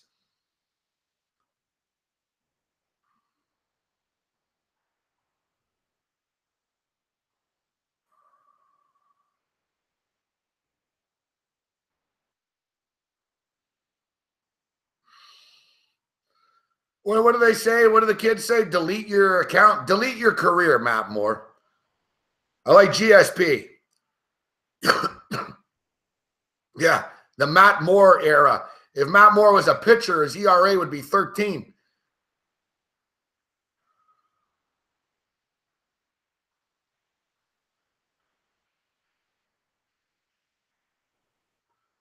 And yeah, forget about the politics, guys, but you're going to tell me the Kaepernick's not better than this? I don't want to get into the politics. No anthem debate and whatever side you're on. But let's just be real. Like, you're telling me that Colin Kaepernick's not better than this? Come on, man. Like, at what point can we say, yeah, Colin Kaepernick's better than these guys? You're telling me that Matt Moore's better than Colin Kaepernick? Like, like these teams, you're telling me that Brett Hundley's better than Colin Kaepernick. These fucking teams would rather lose than answer a couple of questions by a couple of reporters for a day. It's amazing to me.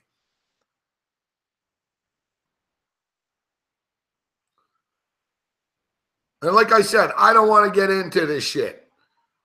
I know we're not getting into the fucking, we're not getting into the politics of this, but no. He's fucking 100,000 times better. It's fucking ridiculous. Anyone, it's the same bullshit. It's the same fucking bullshit that people say, Brett Hundley knows the system. Yeah, he knows the system. Fuck, 78 yards passing. It's a great job he did.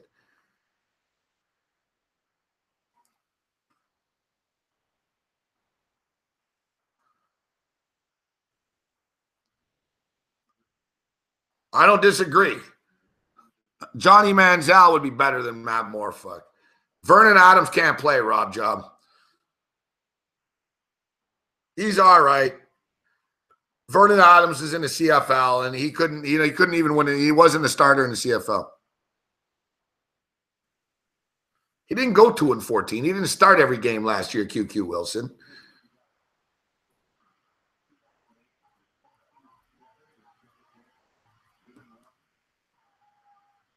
Yeah, Matt Moore will play again, and he'll be mediocre. He'll be all right or whatever. Look at the Dolphins. You guys are going to lose fucking 33-0. And look at the Dolphin DBs making a big deal that it's incomplete. Really? You're losing? Like, fuck you guys are punks.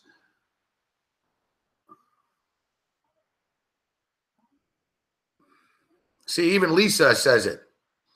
Even Lisa knows.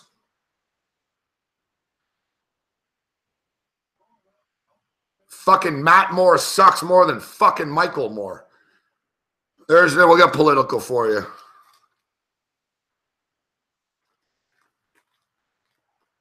$55-year-old Doug Flutie. No, you know who's better? Colin Kaepernick.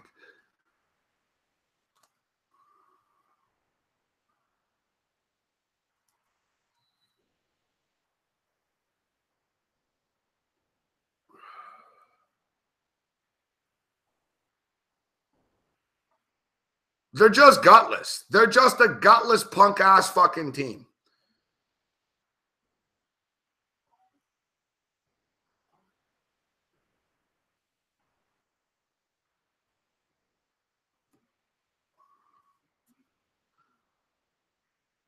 All right, what's going on in the Clipper Blazer game? Enough of this. I'm getting tortured here. Somebody help me. Make it stop. All right, guys, we're going to take a break here in a minute. And you're going to hear me like flipping shit over here. Like, I need to change the channel, man. I can't take this anymore.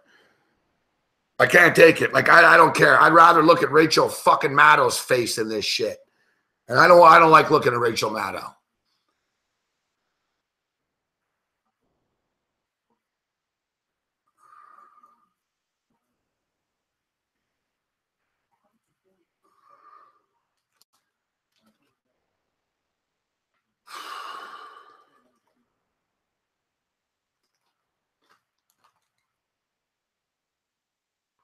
I'm just pissed off, man. I had a Joe Flacco prop. I would have won the Flacco prop, but he gets hurt. I'm just destined to get screwed in football. I'm winning in a lot of other. Believe this. You guys are getting embarrassed, Miami. Like, seriously. This is like a shark versus a fucking dolphin. That's what this is.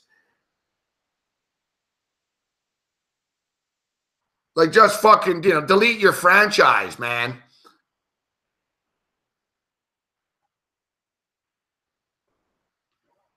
Yeah, if you guys want to dab it up, bong it up, bowl it up.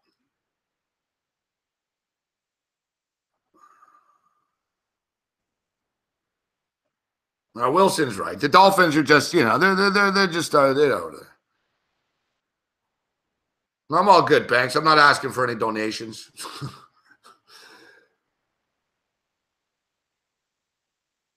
We're not asking for any donations. Yeah, what's Stanford doing? They really going to, yeah, I would say that, Johnny, but you got to be careful. And the Fed's going to be kicking in our door for like.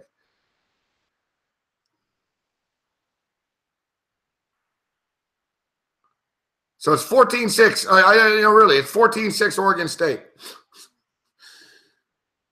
Wow. Wow. And it's 62-53 at the half for the LA Clippers. Sacramento Kings. I fucking like the Kings in this spot. Man, they're up 40-27 after one quarter of play. That's a lot of points. 67 points in the first quarter. In-game total is only 218.5 right now. That's a nice little number.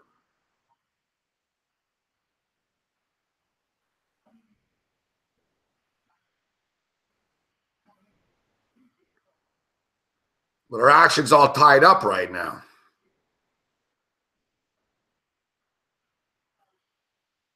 This game is painful, huh? These fucking Thursday nighters. Interesting, actually. Fox, there's the head of Fox, not Rupert Murdoch, but his kid, James Murdoch, did a rare interview in which he was talking about, besides his host sexually harassing women. But he was talking about the NFL and the ratings and shit. And, Roger Goodell is a be-all, end-all, I know everything type of thing. But the fact is, the Murdochs of the world are the guys that pay the bills in the NFL. And basically, James Murdoch said that he was open in the interview. And he said he told the NFL point blank that you guys need to fucking get your shit together. And basically, he said the biggest problem in the NFL with the ratings is the shitty football. So I guess all the networks have told the NFL these Thursday night games have to stop.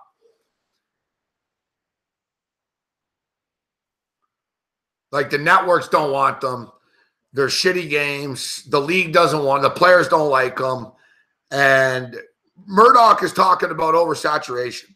He said with college football on TV all the time, you don't need the Thursday night game. And he said by the time people get to Sunday, they're sick of it. And there's, it's not entertaining enough and it's not quick enough. And basically, the NFL is very worried. I've been saying this for years, man. They're very concerned. The NFL is getting killed right now. The NFL ratings are down, and it keeps slipping all the time, like on a weekly basis. Last week, they stopped the bleeding. They were up 2%. They're up 2%. So it was actually like a big win for them because every week they lose like 7%. And it's getting to be serious now. But, the actual demographic, people like us are still watching, but they're losing the 18 to 30-year-old demographic drastically. Oh, now there's a fight. Yeah, good stuff, Miami. You guys are real tough guys. So 18 to 30-year-olds are drastically tuning out of the NFL over the last 2 years specifically. And the NFL is trying to figure out why. And, they've got a problem on their hands. Your games are too long. So it's a problem. In the offseason, you guys could douse it all. We're going to fix the commercials. We hear your concerns. No, you don't. It's the same bullshit. You guys, you're like politicians. You're full of shit. You fucking started the season off. You had one less commercial break for fucking like quarter type shit. And you scammed everyone. You fucking did the little in-game fucking commercial. And it seems to me you've gone away from that. You've gone right back to the original shit. And you know you can get away with it because people are generally monkeys and don't pay attention. But I'm not, and I do. You want to sell crap? Look at this shit. It's 11:16 right now. This fucking game has been on for nearly 3 fucking hours. There's been no action, no entertainment, and we're not even close to being fucking finished yet. It's a shitty fucking product. If you're an 18-year-old kid, you actually have a life, a girlfriend, shit to do. You ain't going to sit here and stare at this bullshit like some fucking bald-ass fucking loser like me. Fuck.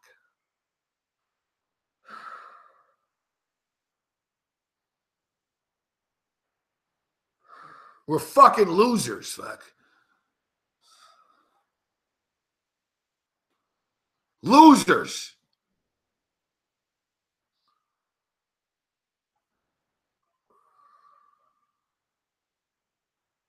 Fuck, I hate the NFL. All right, we're taking a break. I gotta find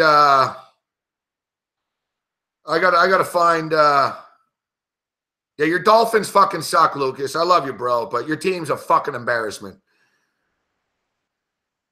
Yeah, all they do is fight after plays. They do nothing, fuck. All right, I listen.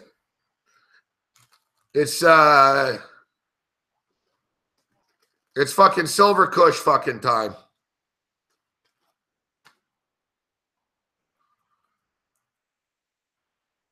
We need a big bomb, big break, big dab.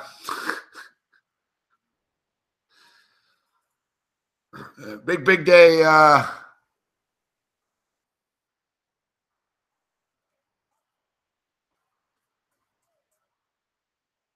fuck? Yeah, well, why not?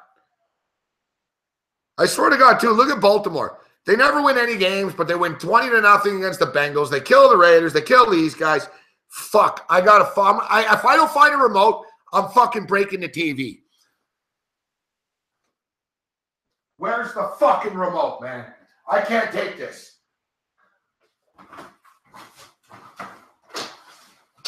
Where the fuck is it? Fuck. I fucking blame Hillary Clinton for this shit. Debbie Wasserman fucking Schultz fucking interoperative stole my remote. Fuck.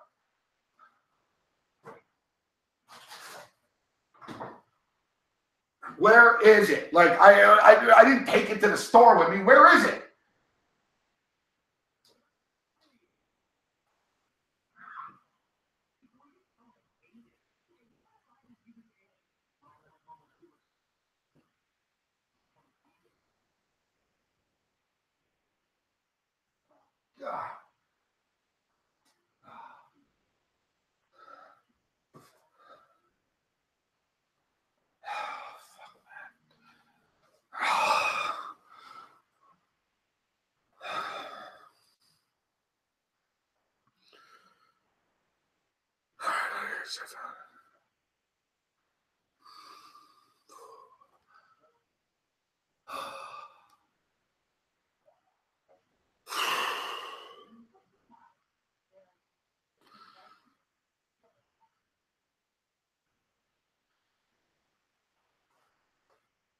Look, the movie Piranha's on. That's much better.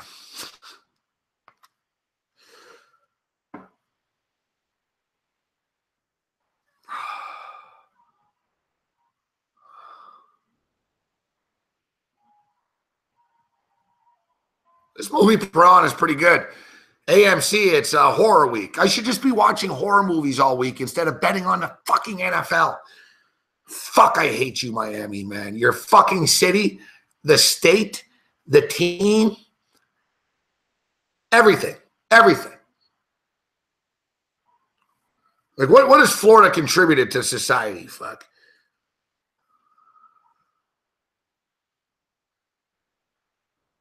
You know, the only good thing Florida's ever given us is fucking death metal from Tampa and a couple of strippers named Crystal.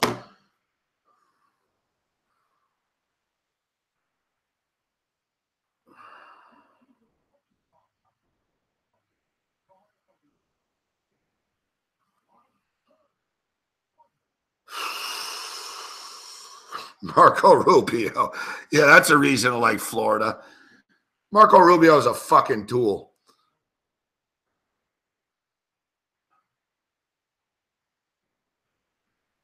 Yeah, I'll give you the low taxes.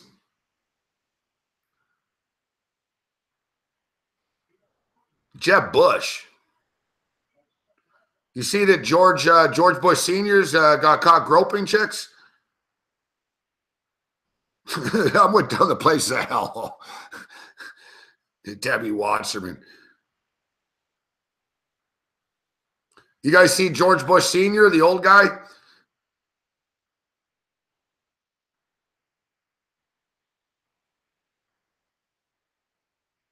You see George Bush Sr. has been accused of grabbing chicks' asses, and he admitted it.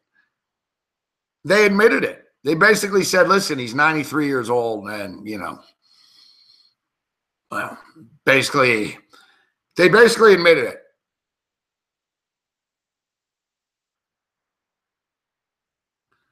George Bush said the chicks all have the same story because George Bush is in a wheelchair now. He's 90. He's an old man. He's in a wheelchair. So when he takes pictures, his hands are always around the waist or the ass. So he actually says this to people, and it's true. He's taking a picture with these chicks, and he says to the girl, do you know who my favorite magician is? And she goes, oh, who, Mr. President? And he goes, David Copperfield, and he grabbed her ass. And multiple women have the same story that he said, do you want to know who my favorite magician is? David Copperfield. So he's not just a senile old man grabbing his ass. He knows what he's doing. He's got a joke for it. And I swear to God, this is a true story. And they actually released a statement tonight. George Bush's fucking people released a statement stating he's 93 years old. He kind of doesn't know what he's doing. And he says that joke, David Copperfield, to put people at ease. And supposedly Barbara Bush was right there next to him all the time and said, oh, George, you're going to get in trouble doing that. Ha, ha, ha.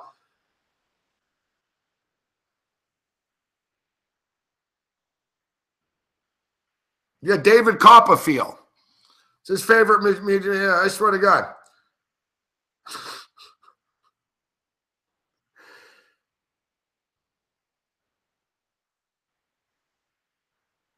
Yeah, what did Bill O'Reilly do to that girl, George? Like, Bill O'Reilly must have really fucking pulled like some fucking Cleveland steamer shit there. Like, if you settle for $32 million, like, I'm imagining that Bill O'Reilly like took a dump on her head type shit. It's like, well, what did he do? Well, we went to a hotel room and he defecated, fuck. And like at what point, what kind of dirt do you have on a dude for 32 mil? At some point, you'd be like, listen, fuck. If you want to say I jerked off in your face, go ahead, fuck. You know, 32 million bucks, like, come on. Bill O'Reilly, you know, what did he do? This is $32 million. $32 million is like some Troy McClure remember in The Simpsons with the fish incident? Like, I don't know. Like, you know, I think Bill O'Reilly must be some gerbil, like fucking Richard Gere type. Like, there have to be animals involved or something. Like, no one's paying $32 million just, you know, because they, you know, oh, I might have fucking grazed your breast in the elevator.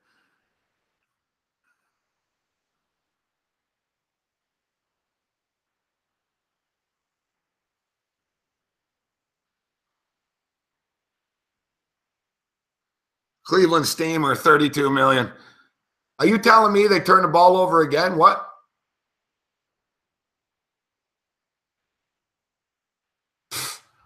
Holy shit.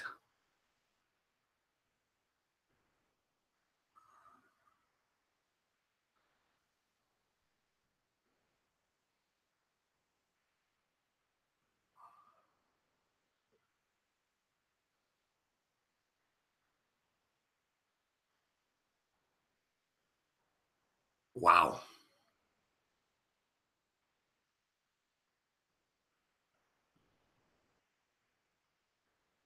Of course, Montreal. Everyone's harassing. I don't even want to look at a girl now, man. You're going to be harassment. Everyone's getting nailed for harassment now. I got to be honest too, Rob Job. I thought the same thing. Whatever Bill O'Reilly did to this chick and the $32 million, he could have done it to me. Fuck. $32 million. And, you know, I know we're not going to get into the whole Bill O'Reilly story, but like I said, she had a non-consensual affair with him. You know, I don't want to get into this and sound like the dick dude here, but what do you mean a non-consensual affair? You're fucking banging a married dude for fucking years, and then you fucking sue him for $32 million. So I don't know. You know, there's no accusation. Bill O'Reilly's not a rapist. So I don't know what the deal is with this. But like I said, she obviously, the way I see it is, I don't think Bill O'Reilly, you know, I think it's bullshit. I think Bill O'Reilly did get railroaded here. But, you know, Bill O'Reilly's a pig and cheats on his wife with women, whatever. He's an asshole. We all know this. You know, they're pigs. What do you want me to tell you? I'm not saying he's a nice guy. But what I'm telling you is, you know, I don't see how you're sexually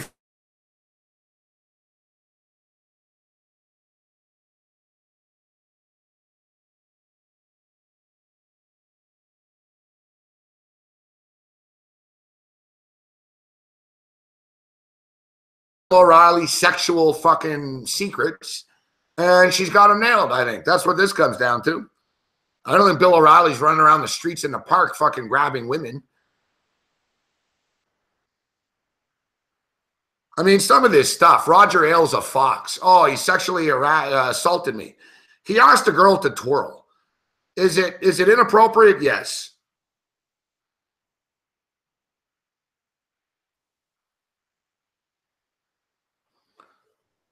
You know, is it inappropriate? Yes. But exactly, Delta. I think it's over the top now. And that's another thing too, like Harvey Weinstein. I'm not defending Harvey Weinstein, but Harvey Weinstein telling some chick, if you blow me, I'll give you a movie role, isn't fucking assault. You know, it just is. It is an assault. You don't have to blow him, and he doesn't have to give you the movie role. It's pretty simple.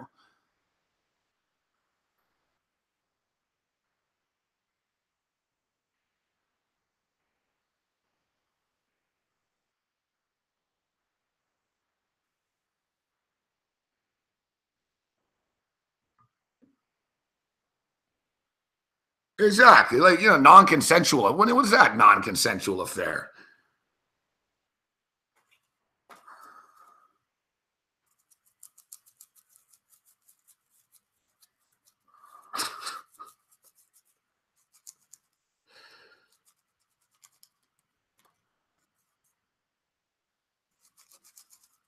I'm sure yes. The one night we have a woman in the chat, and sooner Lisa, we decide to get all fucking, oh yeah, it's all bullshit. And look at this, now my cable just fucking conked out. Not conked out, but it's frozen. Holy shit,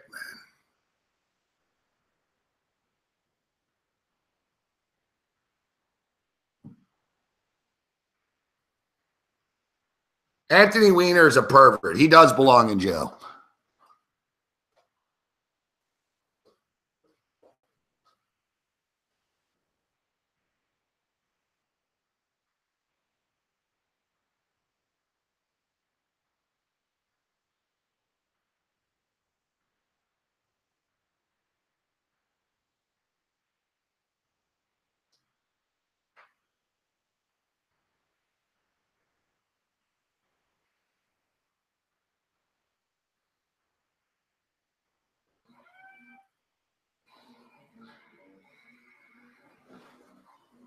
Fuck, I had to restart my cable box there. All right, yeah. Anthony Weiner, come on. Anthony Weiner knowingly harassed young girls on the internet. There's a difference. With his kid in the air next to him, man. Like, he's disgusting, that guy. I swear to God, like Bobbert is saying, You guys notice, man, I see in the news every day there's these hot chick teachers fucking doing their students. I wish that happened to me when I was a kid. First off, I didn't have any hot teachers, fuck. Secondly, if I did, I would have loved for them to fucking grope me.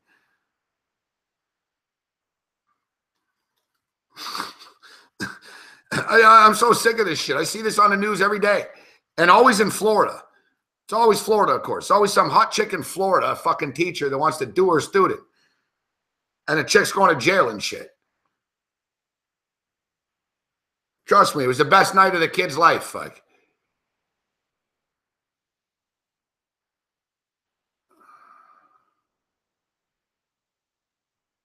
I know, Ace. There's always hot. It's crazy.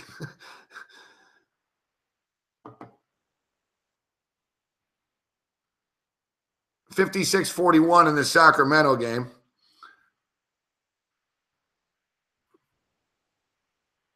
All right, so 65-60. We got a game going on here with Portland. We got a game going on here with Portland and the Clippers. We need the Portland Trailblazers to come through here. Actually, you know what? I bet on sacks over 4.5, actually. I should have posted that on the show. I was the last second thing. I'm like, damn, that's not a bad one. So what's up with that, actually? Dude, how many times have Matt Moore been sacked in this fucking game? I got to have this sack prop, right, over 40 to fucking nothing. You know, I can't believe it. I had the Miami Dolphins on a fucking 39.5-point teaser, and I fucking lose.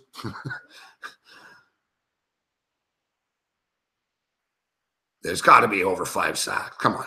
How many sacks? No, 3 sacks. I don't believe this. There's been 3 sacks in the game. The Baltimore Ravens don't have 1 sack. How is this possible?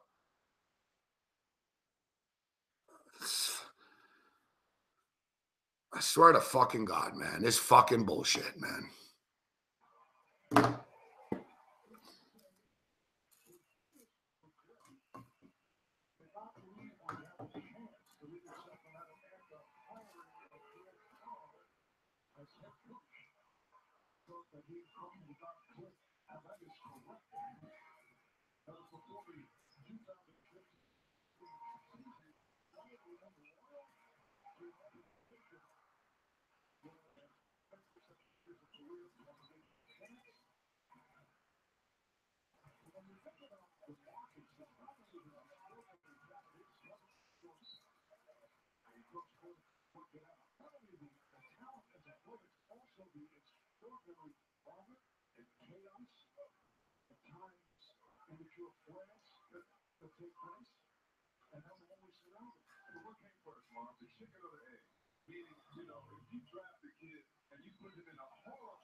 All right.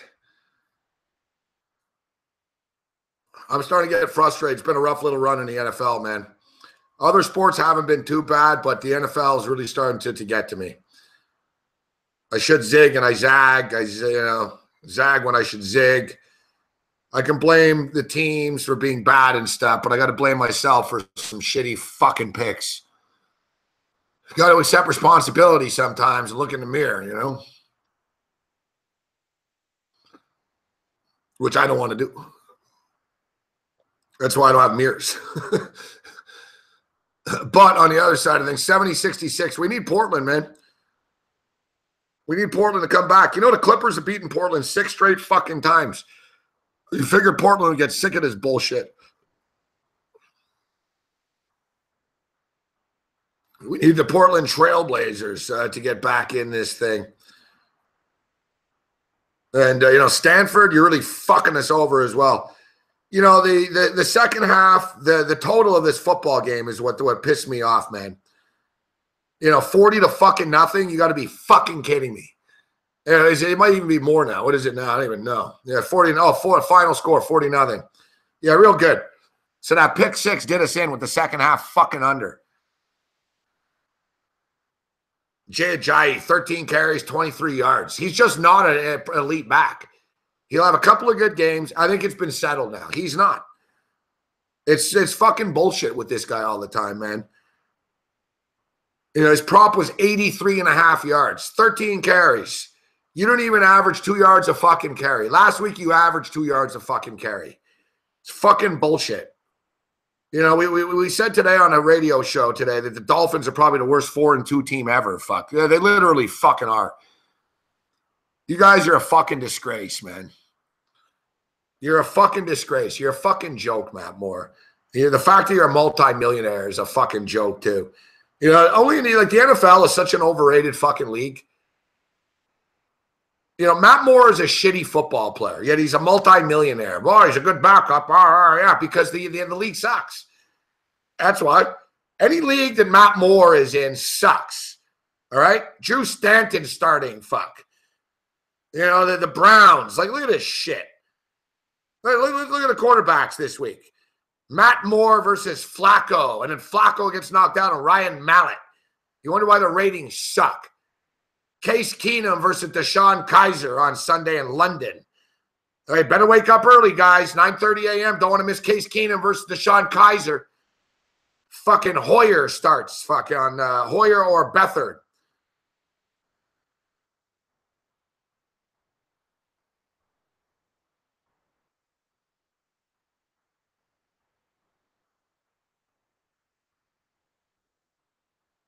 Chicago Bears are winning fucking games. Chicago Bears are winning fucking games. Their quarterback completes 4 fucking passes.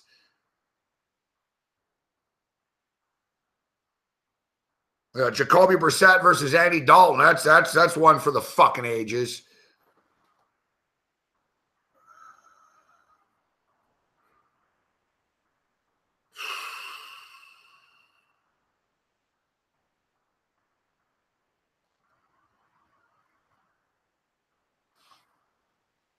Like, in what world is it a good idea to send the Cleveland Browns to London? Like, you're doing people a favor that are Cleveland Brown fans. It's one less game that they'll see their team lose. But like, in what world? Like, did anyone think Cleveland's going to be good this year? Yeah, let's send Cleveland to London. Fuck. Are you trying to sell the game in London? You know what? There's been 2 shutouts already in London, right? Who are the 2 teams that got shut out there? Oh, yeah, Arizona and Miami. Of course, Miami. This is the second time you've been shut out, Miami. That's not easy to do. You know what? Seriously, let's get into this. Fucking last week there were 3 shutouts. Last week there were 3 shutouts. Last year there were 3 shutouts all year. Last year there were 3 shutouts in one day. Now we have another shutout. That's 4. There were 6 teams that didn't score a fucking touchdown last week. Cleveland and Tennessee. That's why it makes me mad when I hear about, they're down because of the politics and the kneeling. The ratings are down because the games are fucking shit. The product is shit. Let's be real. Out of Major League Baseball, what's more entertaining right now? Playoff baseball or this bullshit? NBA. This game is already funner. This Pelicans fucking Kings game is a piece of shit bottom tier NBA game. It's already been more entertaining. NHL hockey, more entertaining. The NFL is the least entertaining fucking sport out of the major professional leagues now. Like Steve Merrill said. Merrill said, I'm watching NASCAR on Sundays. It's much more entertaining. The NFL is just bad. It's a bad league. It just is. It might be the biggest league. We might have a fucking gambling addiction to it and feel that we must bet on it and alter fucking some dude throwing money at a preacher. The NFL, we better bet on it. NFL, better bet on it. It's a shit league. Out of the 4 leagues right now, the NFL is the weakest. It just is. It's the least entertaining out of the 4 leagues now. The NHL is fucking more entertaining than the fucking NFL is. You watch 16 games on a Sunday, maybe 2 of them are good, fuck. Maybe. And it's a weekly basis, this shit. Fucking blowout, shutout, shitty football.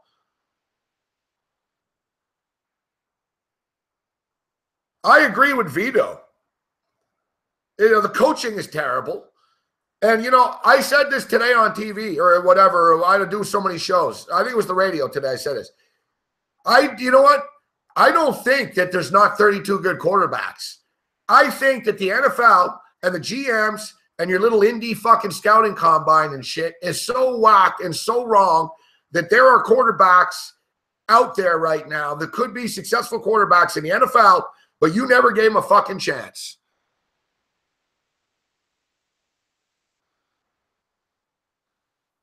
You'd rather draft some fucking dude that meets your criteria at the combine and shit, even though he fucking sucks.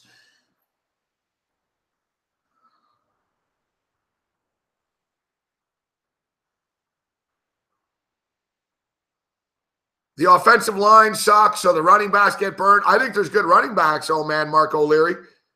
I think there's good running backs, but I think the offensive line suck, and they don't run plays for the running backs to be successful. Honestly, I think if you drop Walter Payton on fucking one of these teams now, what's he going to do? Everyone's set up in the shotgun. The running back gets the ball fucking 7 yards behind the line of scrimmage. Running backs are fucked nowadays. It's not even their fault.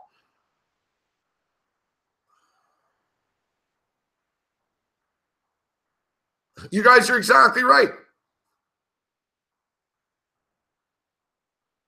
You guys are exactly right. You look at the teams,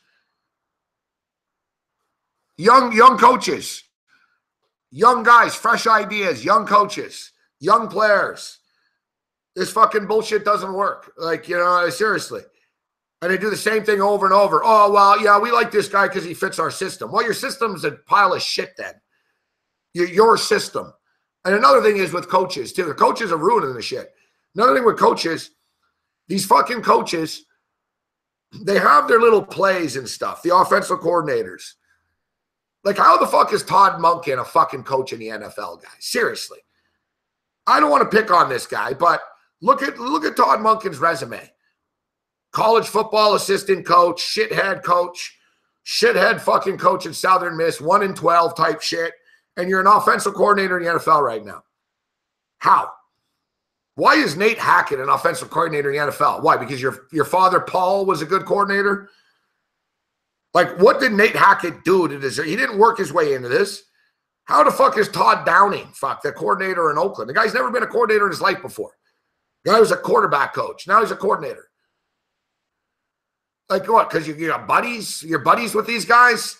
It's fucking ridiculous. You have fucking guys with these critical NFL jobs that have the job because they're fucking friends of the father or they're buddies, fuck. It's ridiculous. The play calling's fucking horrible. It's 3.5 hours of bullshit on TV. There's no action. What was the most exciting play of the game tonight? Fuck. Joe Flacco getting his head taken off.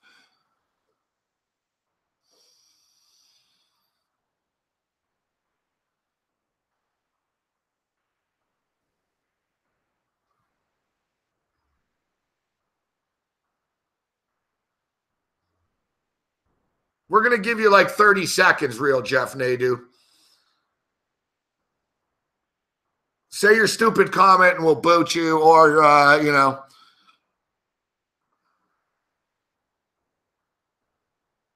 or just keep quiet and move on.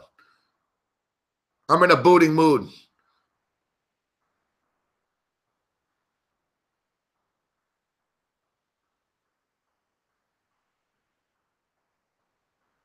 I mean, look at the guy in Denver. What? The guy in Denver's got the coach because he's been around and shit. Whatever. He's a terrorist. It's pretty clear. Vance Joseph's in over his head in Denver.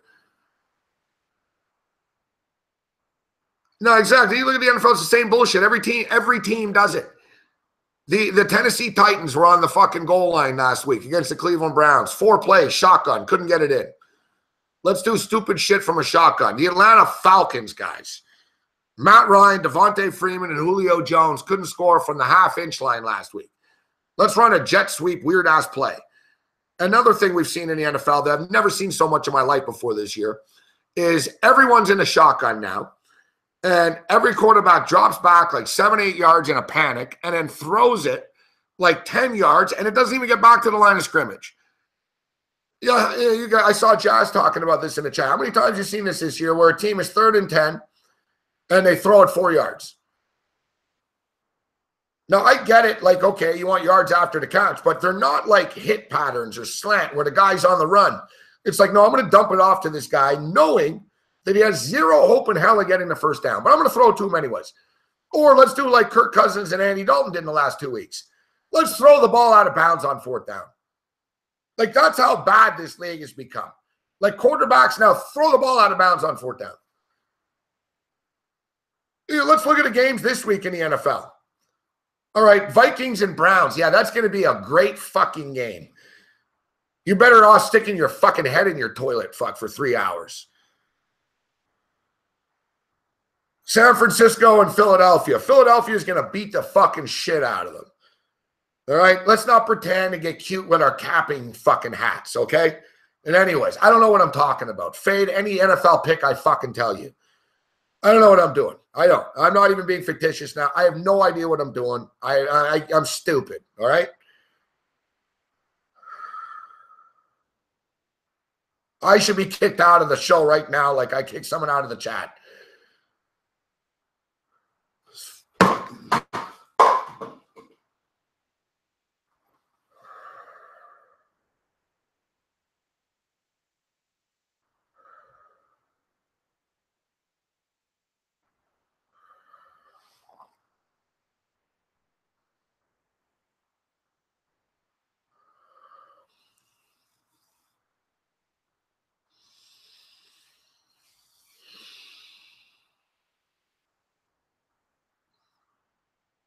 All right, see, as I was saying,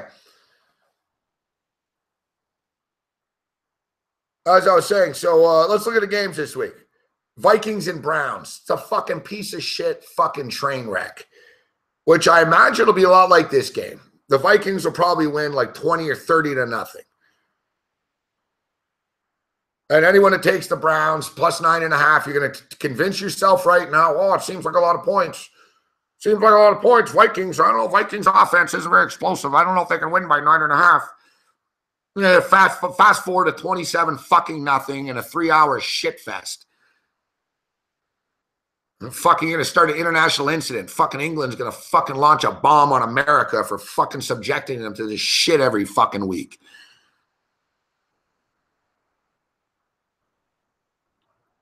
San Francisco and Philadelphia. That'll be a lot of fun. If you're a Philadelphia Eagle fan, it'll be a good time. Eagles are going to kill them. You want to watch ineptness? Let's just watch Jameis Winston and fucking Cam Newton.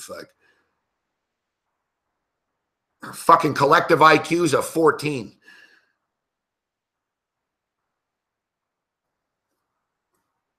You know, who fucks up less? That's essentially this game. Between Mike Shula and Todd Monken, Maybe the 2 worst offensive coordinators in the history of fucking football going head-to-head. 2 turnover-prone, stupid quarterbacks. 2 fucking idiotic fucking offensive coordinators. One that only has a job because of his last name. The other one because, I don't know, he must give good head, A fucking shit fest, I hope the scoreboard falls on both fucking teams. They both can go fuck themselves. Chicago Bears and the Saints. Oh, that'll be a lot of fucking fun. Let's see if the Bears can win another game with completing fucking 4 passes.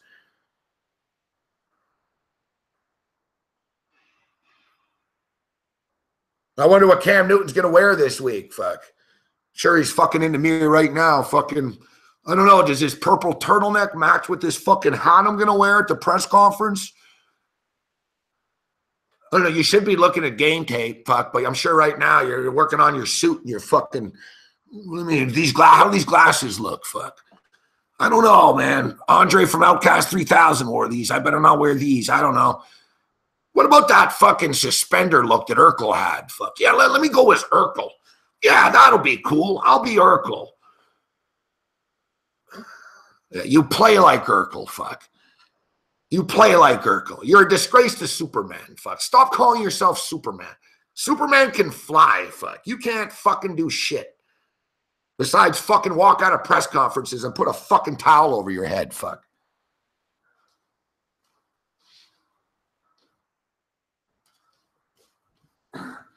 Here's my impression of Cam Newton, fuck.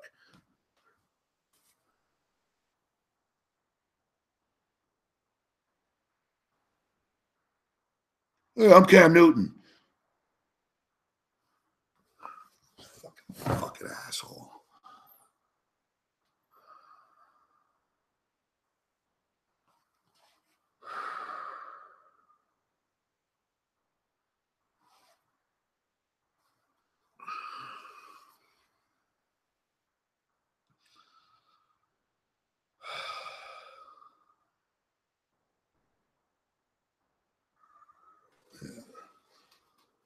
That's every fucking NFL player now.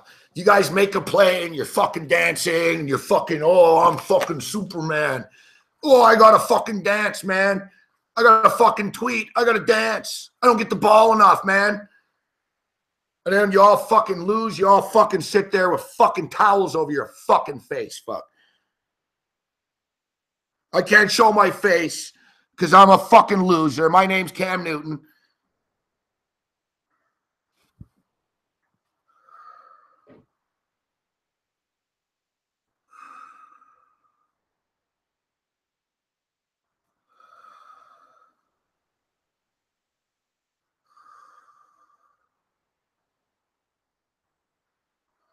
I'm fucking shaking.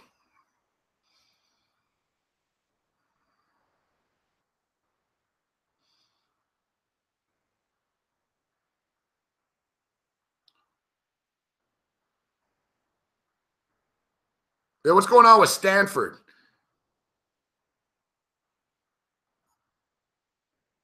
That's quite a school, Stanford, fuck. Condoleezza Rice, fuck. She's a great contributor to society, Condi. Fucking bitch gets a fucking memo, fuck. Bin Laden set to attack. Oh, well, yeah, I don't know. I might have gotten a piece of paper. The fucking bucktooth fucking bitch.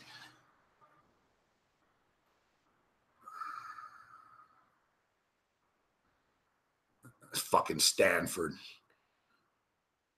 Our mascot's a fucking tree, fuck. Your mascot's a fucking tree.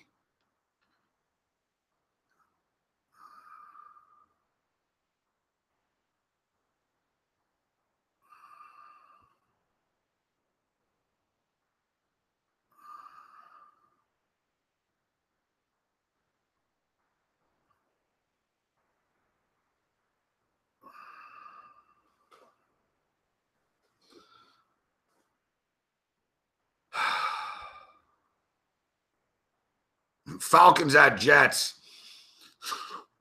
Yeah. Hopefully Steve Sarkisian doesn't get hammered fuck all night. Actually, you know what? I take that back. I don't want to, I take that back. I encourage him to get hammered. As I said earlier in the week, I think Steve Sarkisian was better when he was drunk. It's like a band. You have these bands that sober up and stuff. Like if I just stopped smoking weed, it wouldn't be better for me. It'd be worse.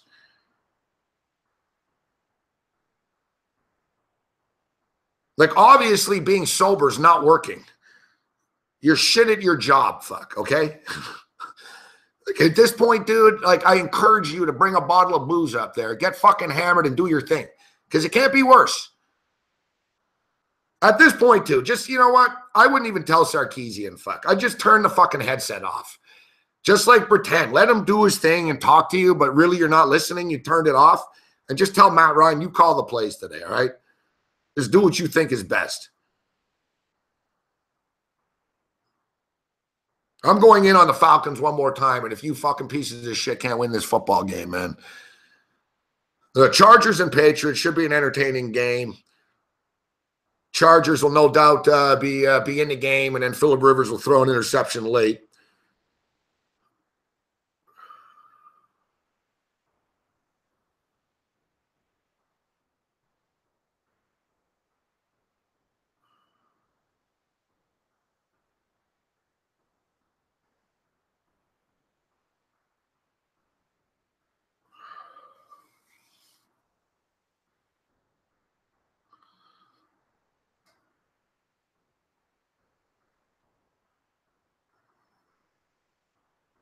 Colts and Bengals. Oh, that's going to be a classic. Real fucking Hall of Fame coaching throwdown there, huh? Chuck Pagano versus Marvin Lewis. Marvin Lewis finally has someone that he can out-coach.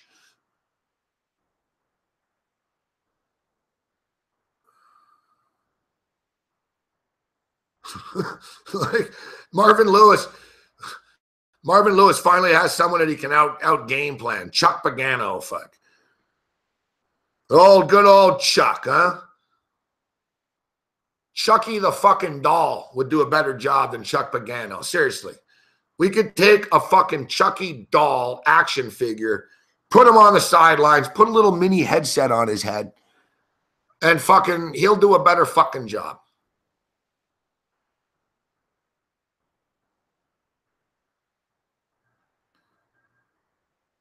Chuck Pagano looks like a fucking cop that fucking shows up at the scene after an accident to take what happened here. Okay, yeah.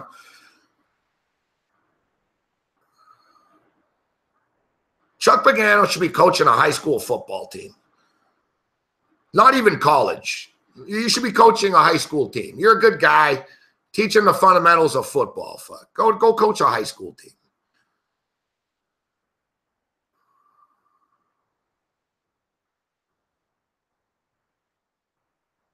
You're right, old man. Like the loser of the Bengals coach should just resign. Like you just resign.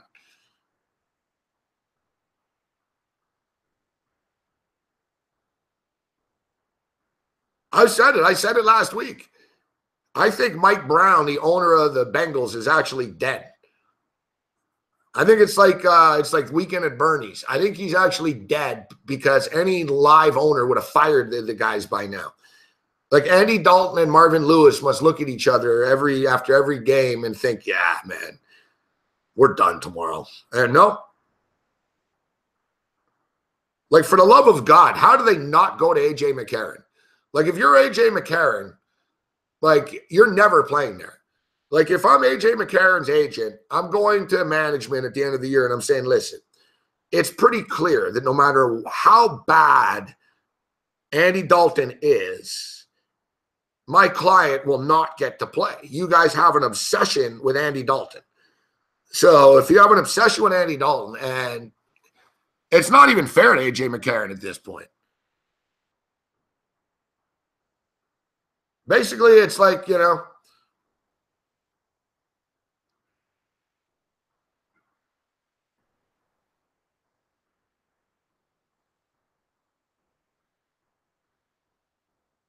I forgot about the fake Jeff Nadeau here. What's he saying now? Let's get him out of here.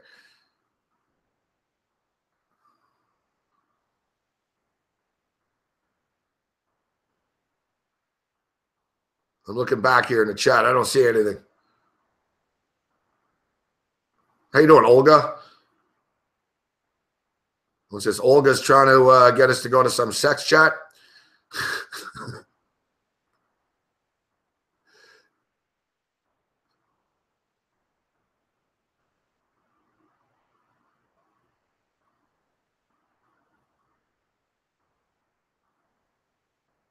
I don't even see him.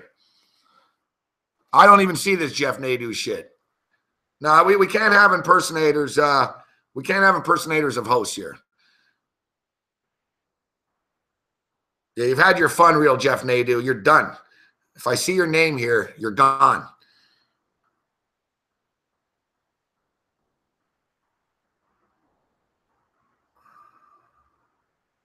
He gone.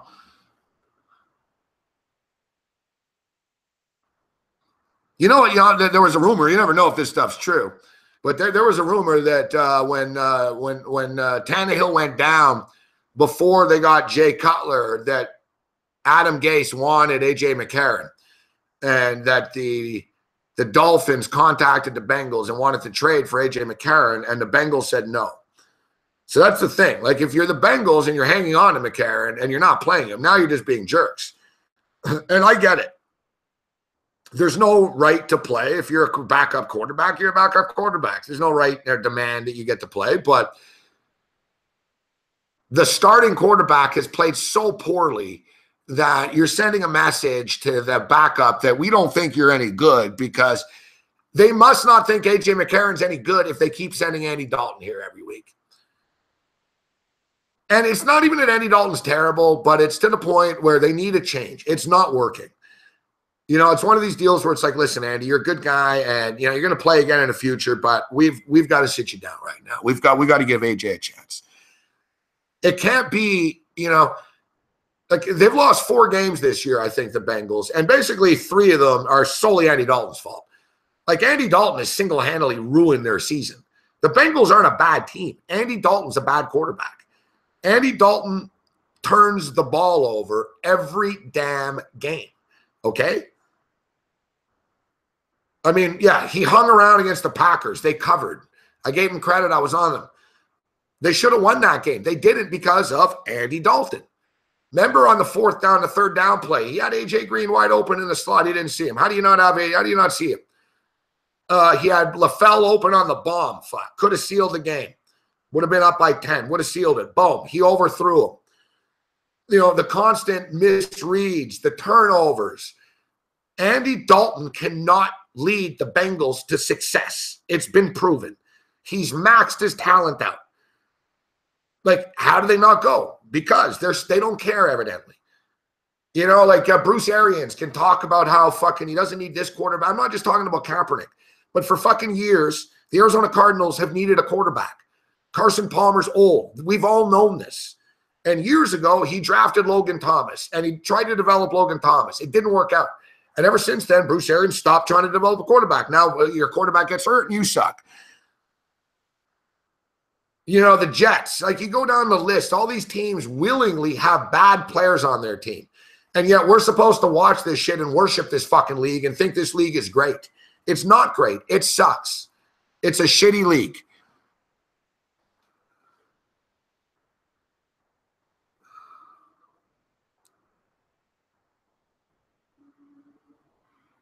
Yeah, what does that say about McCarthy?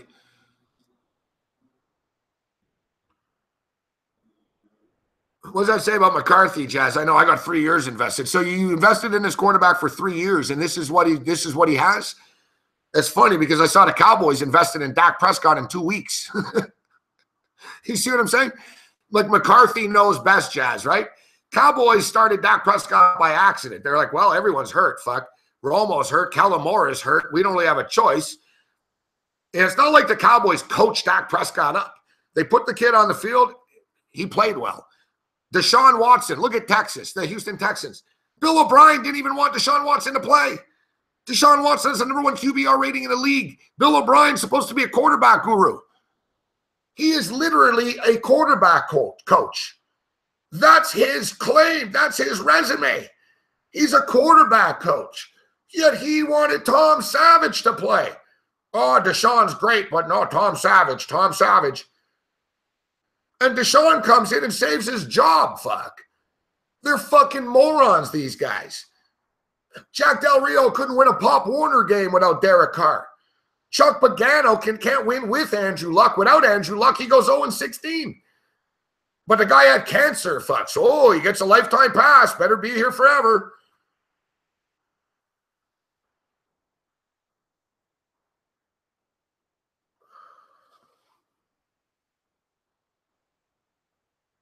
Yeah, like Amar says, Hugh Jackson. No, I don't like Carson Wentz. No, I don't like Deshaun Jackson. I don't like Jared Goff. I like Cody Kessler. Trust me. Remember he said that? Those were his exact words. He had all those quarterbacks in front of him. What did he say? Trust me, Cody Kessler's the guy. He said, you guys are going to be, you're going to see. Cody Kessler was a great pick, Hugh. And then Deshaun Kaiser could be good. You're ruining this kid. Everyone knew coming into this draft. Every draft guru said the same thing. Deshaun Kaiser has the most NFL upside, but he's also the furthest away. So what do you do with the kid that's the most furthest away? You start him against the Pittsburgh Steelers in week 1 when he was raw at Notre Dame. And then after a couple of weeks, because you suck, you blame him, take him out, put Kevin Hogan in, take Kevin Hogan in to out, put Deshaun Kaiser back in, and now where it is, you're going to draft a quarterback now. Like, you guys are incompetent. You know, not only should you not be running a football team, you should be put in a mental institution. Like, none of you, like the Cleveland Browns, should be like a kid is taken away from bad parents. Like, it's time for the league to step in and take away the keys.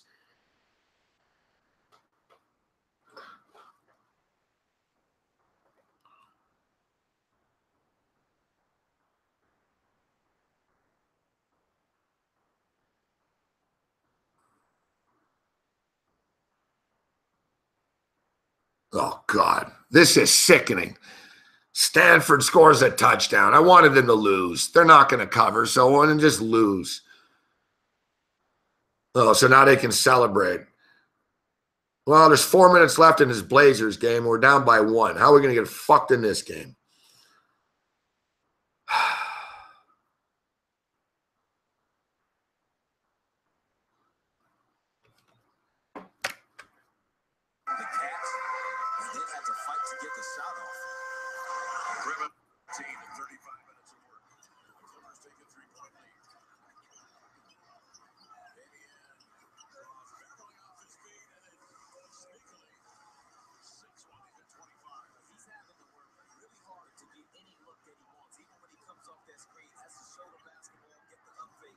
I don't know what happened, but I actually have more in my account than I thought I was going to have. I feel a little bit better right now. I'm not happy, but I feel a little better. I shouldn't, but. All right, 75, 65. The Pelicans are hanging around in this game. The Pelicans are hanging around. We sort of missed the boat on the total. The in-game total right now is 223.5. So right now they're at 140, 60. So we need 83.5 points. It's sort of slowing down a little bit. We'll keep our eye on this. All right, 97-96. Blazers are hanging around here. Let's go, Portland. Pull this out. Like I said, both teams are playing good basketball this year. The Clippers have been a pleasant surprise. If you remember, I told you guys I like the Clippers win total over, but I'm always just concerned Blake Griffin's going to get hurt. But looks like they're a better basketball team without Chris Paul. So, another old guy, let's do it Chris Paul's way. He's a veteran. He knows everything.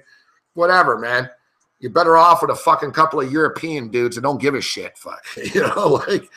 Seriously, you notice everything's more fluid. Right now, look, the Clippers, I don't want the Clippers to do well here, but Clippers got the ball in that Griffin's hands fast. They got the ball up the court fast. If this is Chris Paul right now and Griffin scores, if this is Chris Paul's got the ball. He's pointing at everyone, the shot clock, and then Chris Paul misses a 3. Then Chris Paul bitches at the ref. This shit gets stale, man. Clippers are up by 3 with about 3 minutes left.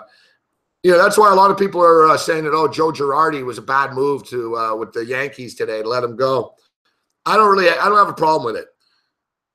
The same people that are complaining that the Yankees let Girardi go are the same people that were bitching and they wanted Girardi's head on a platter against the Cleveland Indians 2 weeks ago. If you remember, Joe Girardi was mismanaging his way out of that job in that series. And did Joe Girardi manage them to victory, or did the New York Yankee players fucking win games? I think at this point they figured a change was for the best, that they didn't think Girardi was the right guy moving forward. And I actually don't hold it against them.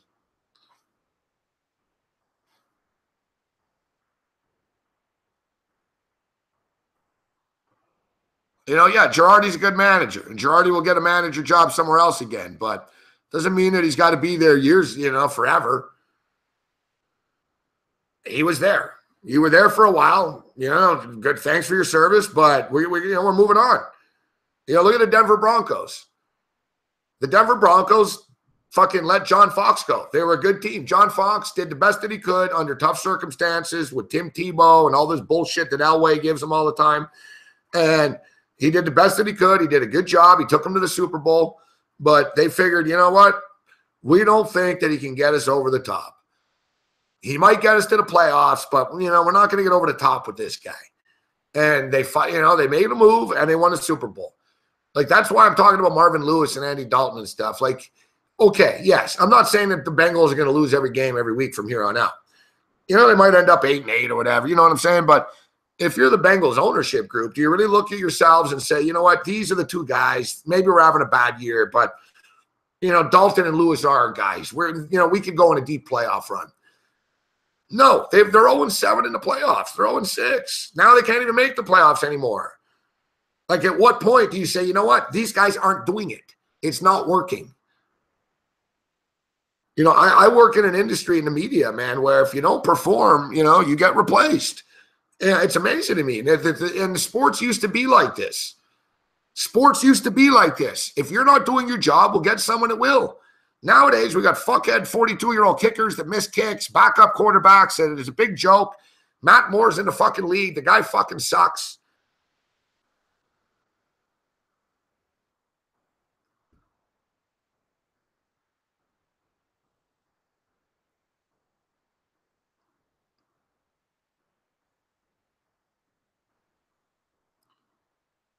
Yeah, I want the play. Match fixing alert. Give me the alert. Give me the alert, match fixing. What do you got in Israel tomorrow?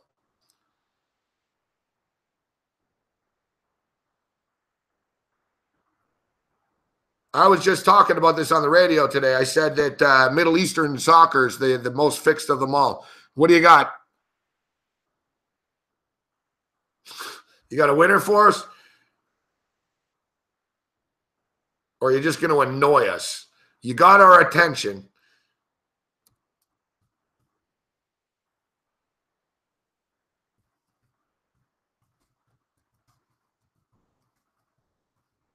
You got our attention, but our patience wearing thin.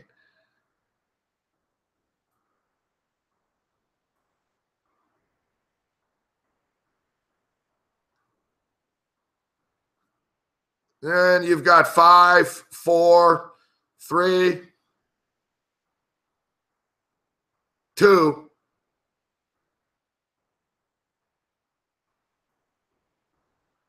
One.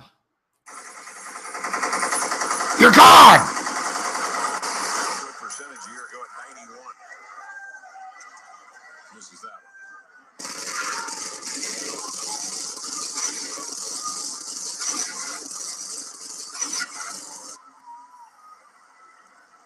So he's 2 of 3 from the 1-point lead, 2:52 remaining. Jordan up top. Beverly. 36ers, we'll take a look. Things out here to the near side of Inu. Working on Blake. Twisting, turning, follow-away jumper.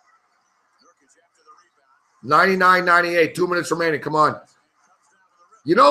I just saw yesterday, actually, the 36ers signed Josh Childress. Former NBA player. Josh Childress just got signed by the 36ers. Long three. I don't like that shot. Fuck me.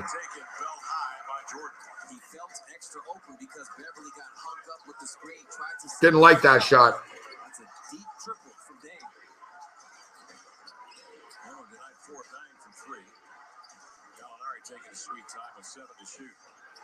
He has terminated the dribble and he finds Beverly, who will heave a 3 himself. That's too strong. Oh, you got to get – all right, here we go. Fast break. Don't fuck this up. You fucked it up.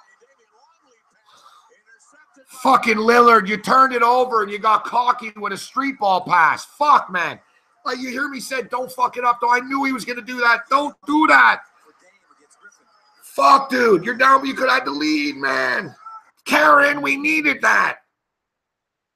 All right, Lillard, you got the ball again. Don't fuck this up, dude. The last 2 possessions, bro, you're reckless. Fuck. Yes.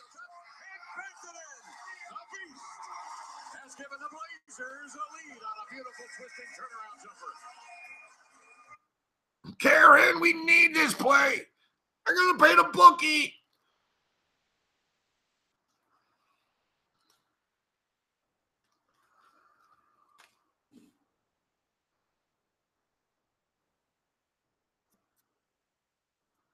Fuck, I told you the fucking Pelicans were getting back in this. They cut the lead all the way to 2. They ain't fucking around, man. Fuck, I should have jumped on that. All right, we're taking them now in game. Money line, plus 115. DeMarcus Cousins is going to get the laugh here. I think Sacramento will choke.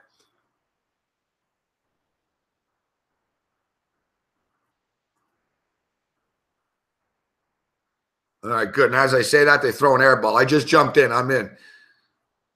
A little bit of now suddenly I got stakes in this. And fuck. The Clippers just fucking scored. Fuck me, man. My feed's a little slow here. Came in here shooting 36%. And he kept telling anybody who would listen, hey, it's going to come. It's just a matter of time. Yeah, I like the Dodgers tomorrow. I like the Dodgers a lot tomorrow, Mohammed. Yeah, Sacramento's hitting a wall here. I think New Orleans has a little momentum. It's a big game, too, for the Pelicans, for Cousins. They got to get this shit done. No, so Super Future, I have a feeling you're a troll, and you're going to ask a stupid question.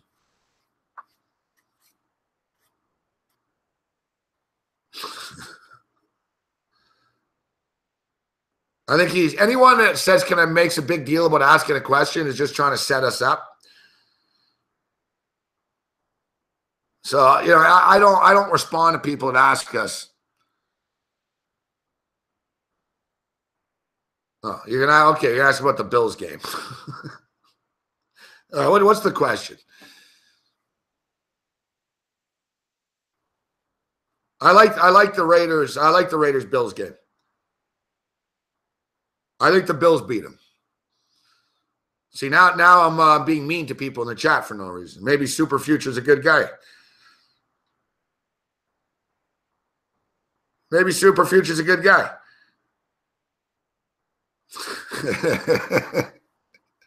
See, I'm all rattled now. That's what happens. Hey, that's what happens. No, I do think the Bills, listen, bad weather is expected. Early start. Yeah, Rich Banks thought the same thing, too.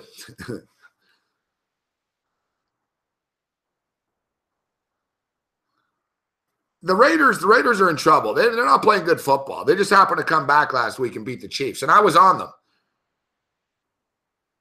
What just happened here? I'm seeing controversy.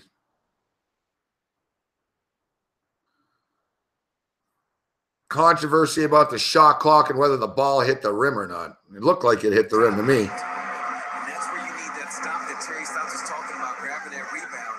What just happened? Blazers last bucket.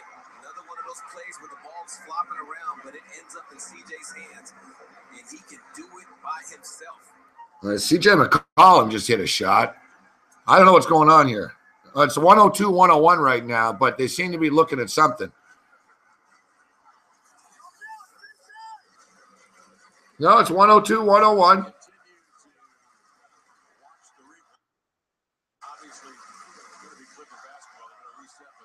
Oh, it's who has the ball. It's 102-101, but it's who has the ball.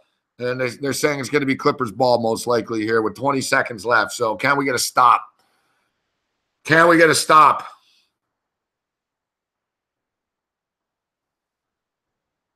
But yeah, Super Future. I like the Buffalo Bills in this game.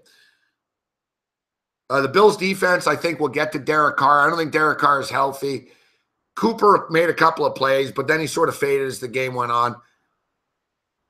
I don't think it's a good matchup for the Raiders. I think the Raiders' offensive line is falling apart. The Bills' defense is going to get pressure on a quarterback. The Raiders have a hard time on defense stopping a run. I think the Bills will be able to get the power game going.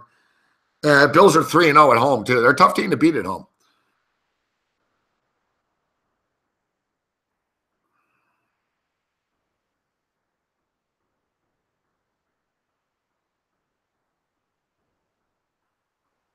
Yeah, I know. I know that there's been a lot of anomalies with the turnover, but I'll tell you something, Super Future. I think the Bills' offense is getting better.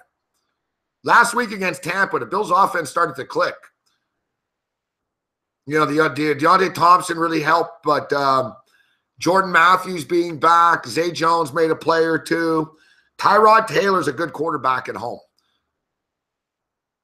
Tyrod Taylor is a good quarterback at home. Like he just, we're starting to see that a lot in the NFL with the road-home dichotomy, sort of like pitchers in baseball. But Tyrod Taylor's one of these guys where he's better on the road than he is at home. Sorry, better at home than he is on the road.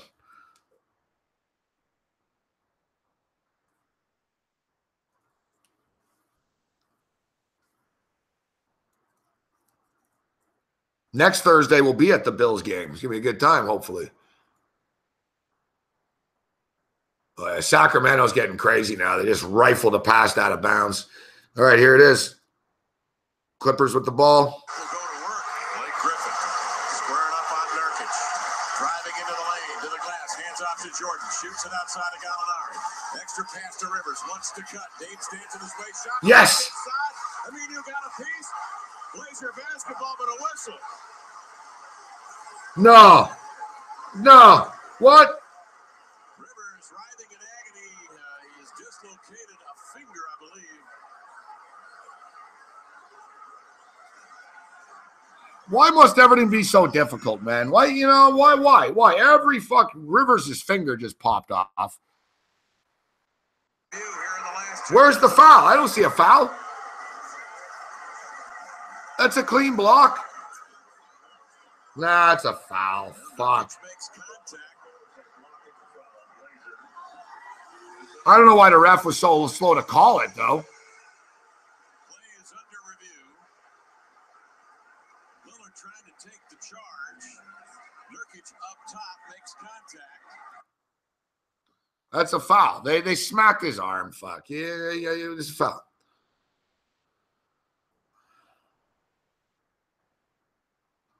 Yeah, they called a foul.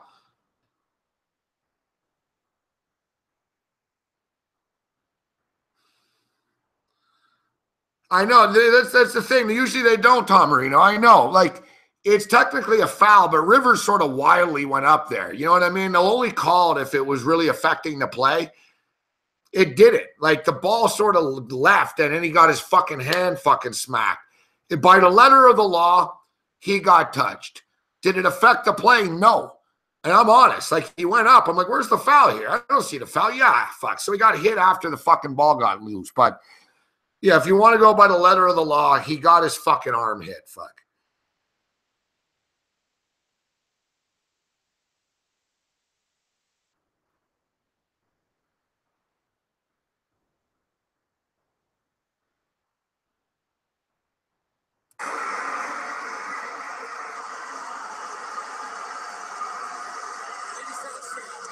Fitzgerald in communication with Secaucus. All right, so they haven't called the foul yet. They're reviewing it, which I don't like this new shit. I don't like this reviewing foul shit, man. We saw this for the first time the other night. They never used to review fouls. Now they're reviewing fouls and shit. Like, it's fucking bullshit. You kill. What's going on here? Blazer basketball up one with 5 and 5/10 seconds remaining.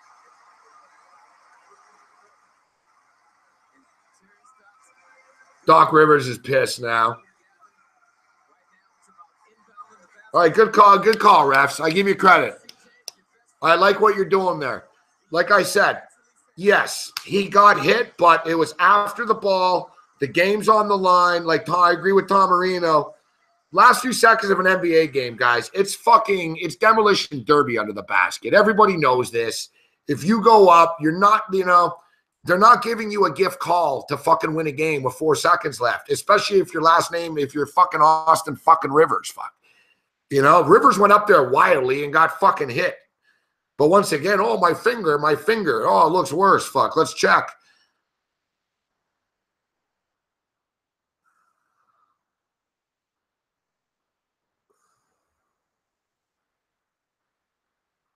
Good basketball game. Two young upstart teams. I don't know if the Clippers are young, but you know what I mean. Fresh team.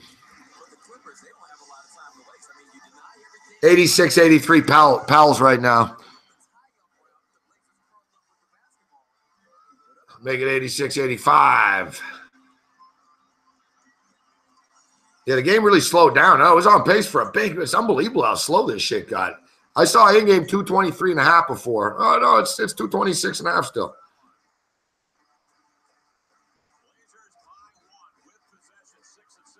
Feels a little high. They're at 70. Fuck, 56 more points. All right, come on, man. I need some wins here. Fuck. If you guys notice, my NBA plays, we've been doing really well in the NBA this week. It's football, fucking football. Football and then baseball last night was a heartbreaker, but it'll happen, you know. I've had a bad week, though. I can't lie. I'm honest about this shit. We've lost money. We've had bad beats, bad picks. I'm not in a rhythm. I'm not chasing. I think I'm being smart, but I'm sort of on tilt. Like a lot of things I touch just fucking go bad.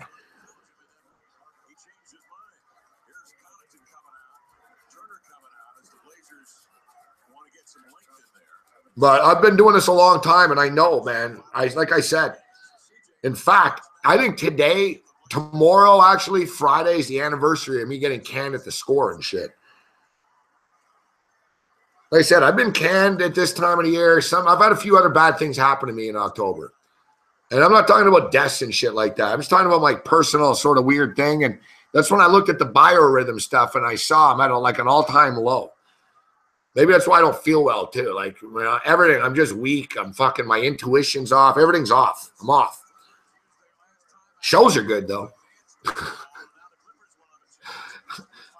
Shows are good. I can just black, you know.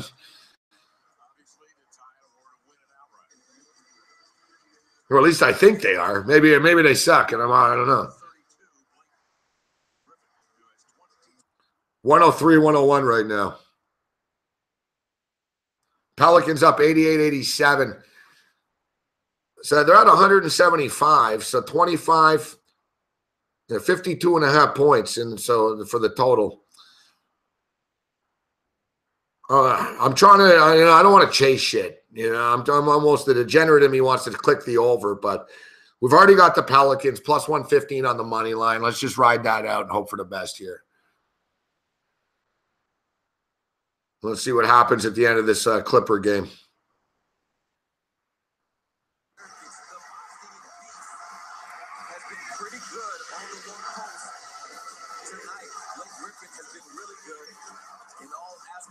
I'm on the Blazers, Jay. Now, Lisa's for real. She's like the only woman that's in the chat that is real. Somehow I doubt that Anna Pussy is a real woman.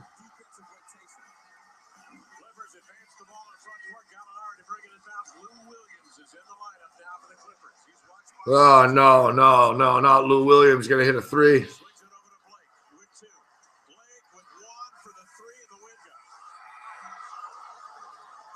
course. Blake Griffin has hit a three-point shot, and pending review, the Clippers have won the game 104-103. I told you, whatever I touch, I get fucked. In painful fashion. Like I lose. I never get blown out. I lose like this. Like Blake Griffin hits a three at the fucking buzzer. Fuck. You got to be fucking shitting me.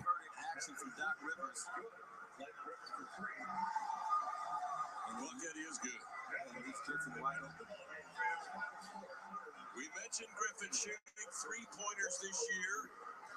18 attempts coming in. And 8 of 18, 44% from three for Blake Griffin. Adding yet one more tool to the toolbox, the triple. And tonight, the game. I know, unbelievable, eh, Jazz? They could have been up 3. They're going to the free throw line. They fucking miss one of the shots.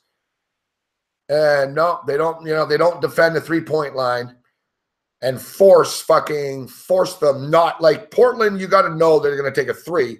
So defend the line. But no, you let Blake Griffin set up wide open and just fucking wreck, You got to give credit to Griffin. Griffin's really improved, man. The guy's a great player now. It's like he's fucking annoying, but now he's hitting threes and shit. Like, fuck, man.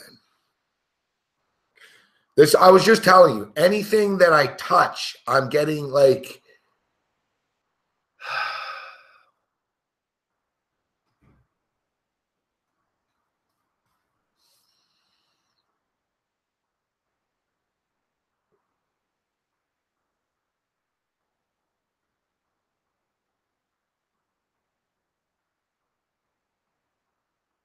just when you think we've seen it all, huh? Like I said, if Chris Paul's on the team, they don't win that game right now because Blake Griffin's not taking that 3. You see, that's what I'm talking about. Sometimes newer is better. Fuck. I don't know what it is, man. That's the 7th straight time that they've beaten the Blazers. The Blazers just can't fucking beat these fucking dudes.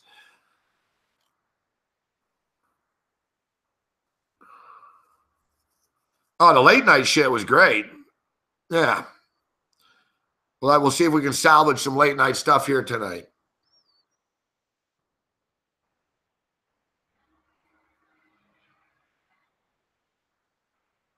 Australia, what do we got? 1 game, Taipans and the 36ers. Taipans aren't very good.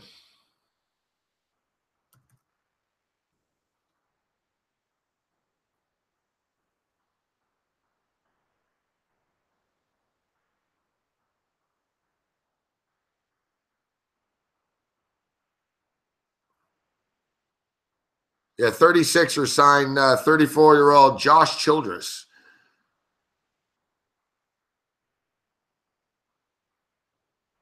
Josh Childress played in the Japanese league. He was the 5th leading scorer in the league, 18 points a game, won the championship. Now comes over to the Australian league. Josh Childress making a buck playing overseas.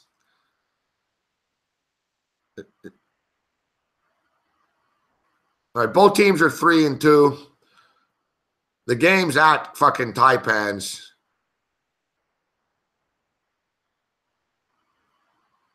Adelaide are a high-scoring team. They seem to play in higher-scoring games.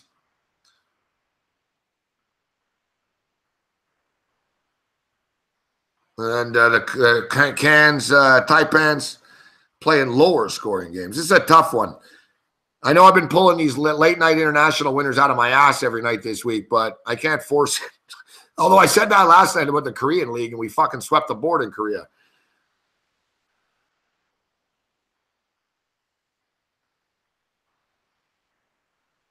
Scoochie Smith.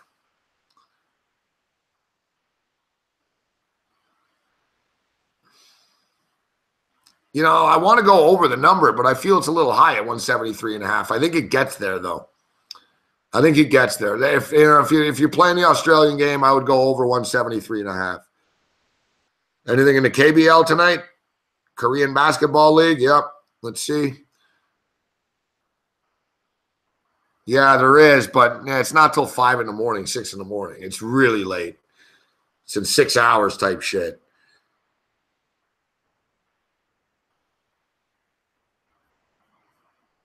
And I'm not even sure. I get confused with these times, man. It's tough. And I'm trying to figure out what time it is in Korea, and then you ask yourself, what are you doing? like sometimes it's 4 in the morning and I'm looking shit up. I'm like, what time is it in Indonesia now? Anyways, I'm like, why do you care what time it is in Indonesia? Fuck. Well, I'm just trying to figure out when the basketball game starts. Because I know it starts at this local time. That's when you know you got a problem. Let's bet on something stupid right now and get our money back. We got some Mexican baseball. Well, you guys play all year round in Mexico? What's going on with this shit? 9-1 in the 6th inning for Hermolisio against Culican.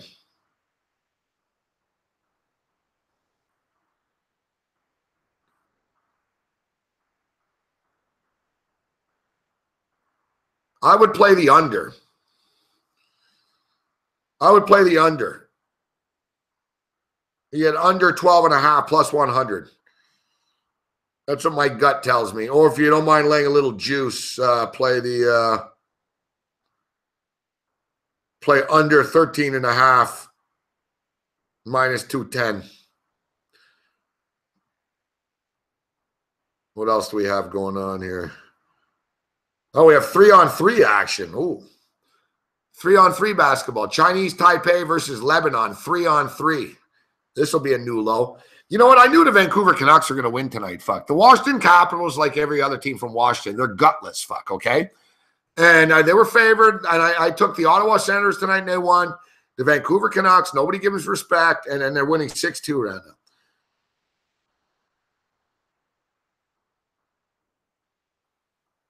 Man, we got all kinds of weird shit going on. Women's soccer. Gonzaga and BYU. Really? They're taking in-bets in-game NCAA soccer now. BYU's winning 4-3. They're in the 76th minute. Total 7.5.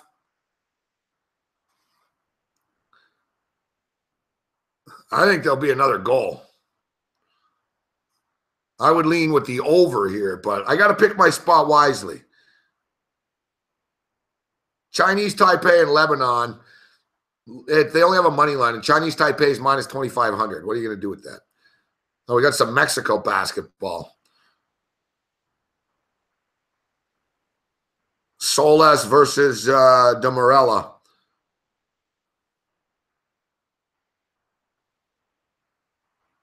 See how many hosts are breaking down Mexican League basketball at 12:40 at night for you.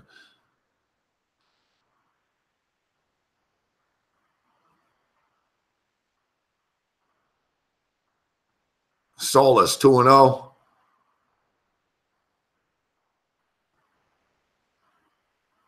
Who are they playing? Solis versus who? Oh, yeah, okay. Solis 96-92 and then Libertadores. Solis can fucking put points up on the board.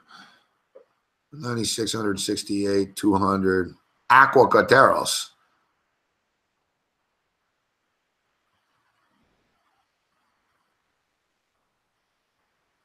Lower scoring. There's always these high-scoring teams. There's low-scoring teams. Annoying. No, they're fucking killing them. 54-43. 60, 36, 50, 90.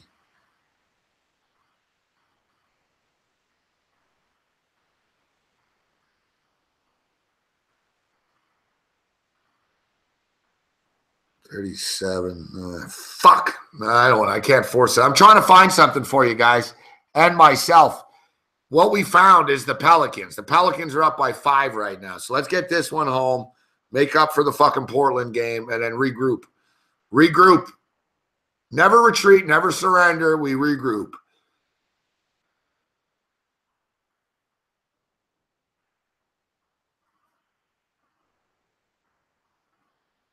Ah, fuck. I just said to take over 7.5, and already BYU scored. Fuck, I knew it. Fuck. I didn't want to fucking lay minus 150, though. Fuck. Fuck. This is all pissing me off. All right, we're going to take our last break and even come back with some closing thoughts.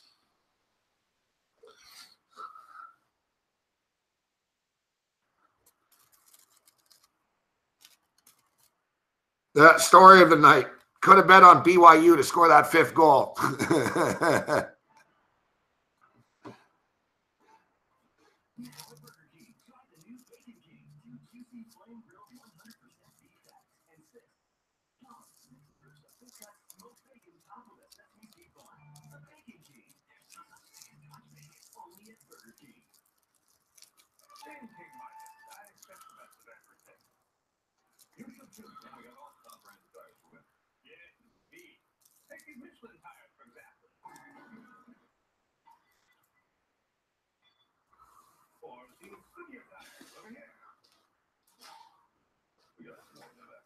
Visit Miles and get a free winter maintenance package with the purchase and installation of 4 tires. Free service includes oil change, tire rotation, brake check, and more. And the rest of Miles touch. So regrets. Or if they're emulsifier. Salt is number 1. Salt and good number 2. As I usually go about. And rocker molecules. Get better fuel economy with Synergy. So, energy lives here. You live for it. That moment after the first and only time you flip perfection. We get it. So we need quality cookware that gets it. Like tri-ply pans for superior performance. Adorno, it's a cooking thing. So you know we have just one chance to achieve perfect crispiness. We get it. So we need quality cookware that gets it. Like pans with 3-coat non-stick interiors.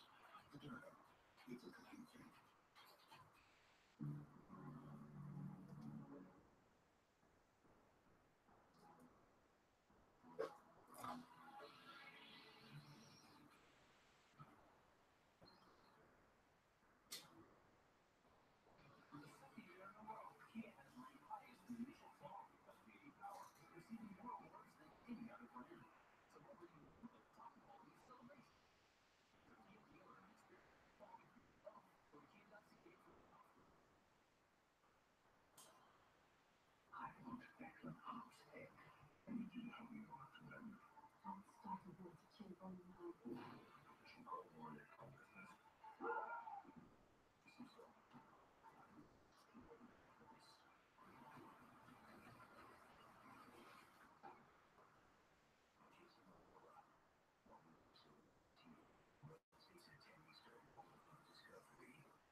The X-Men said a war is coming.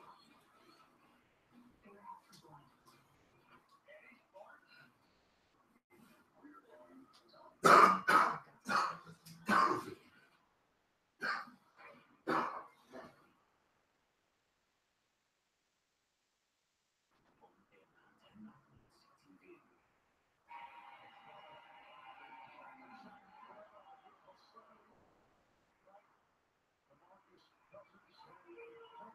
Successful return to his former home Sacramento.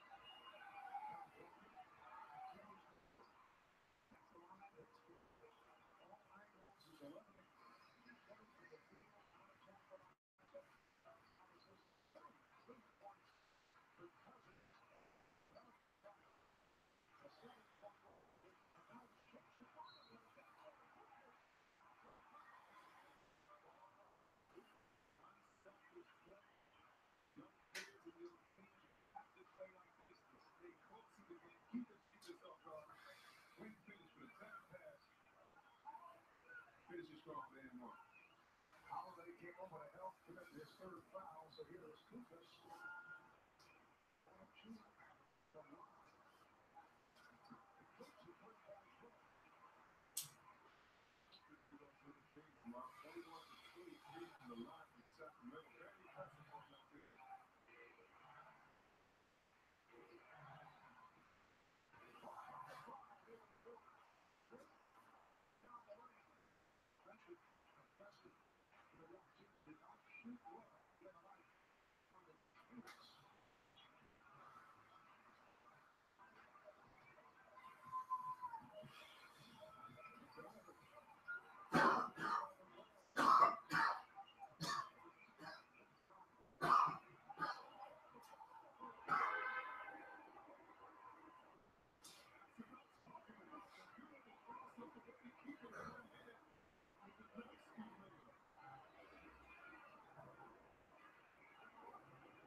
The Bell Network is now up to 2 times faster, so you can get your likes up to 2 times faster.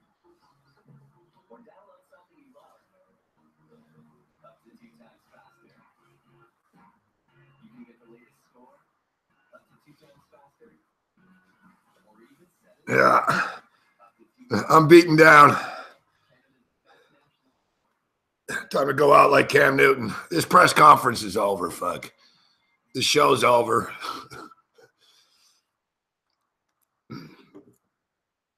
So, what happened tonight? What happened tonight, Gabriel, on the field? We got fucked over. That's what happened. Blake Griffin hit a fucking 3-point shot, the fucking buzzer. Seriously, we get fucked over in a football game. Well, let's watch this basketball game. Boom. Hey, thanks for coming, Morency.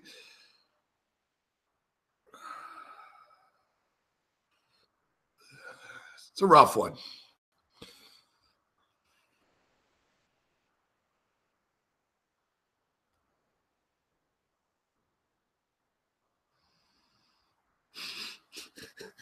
Me too, Delta. Blazers money line.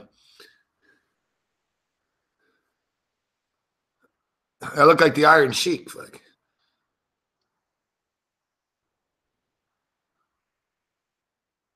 Six-3 BYU women.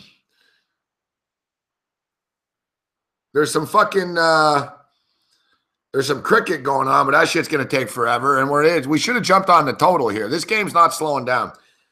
All right, here's the reckless play, guys. We're going in over 231. And I'm not fucking around. This is when you're on tilt. This reminds me when I lived in Vegas. I just got paid for something else. Every time I think I really did badly, my account keeps having more money. I'm like, oh, all right. Oh, I forgot about that bet. But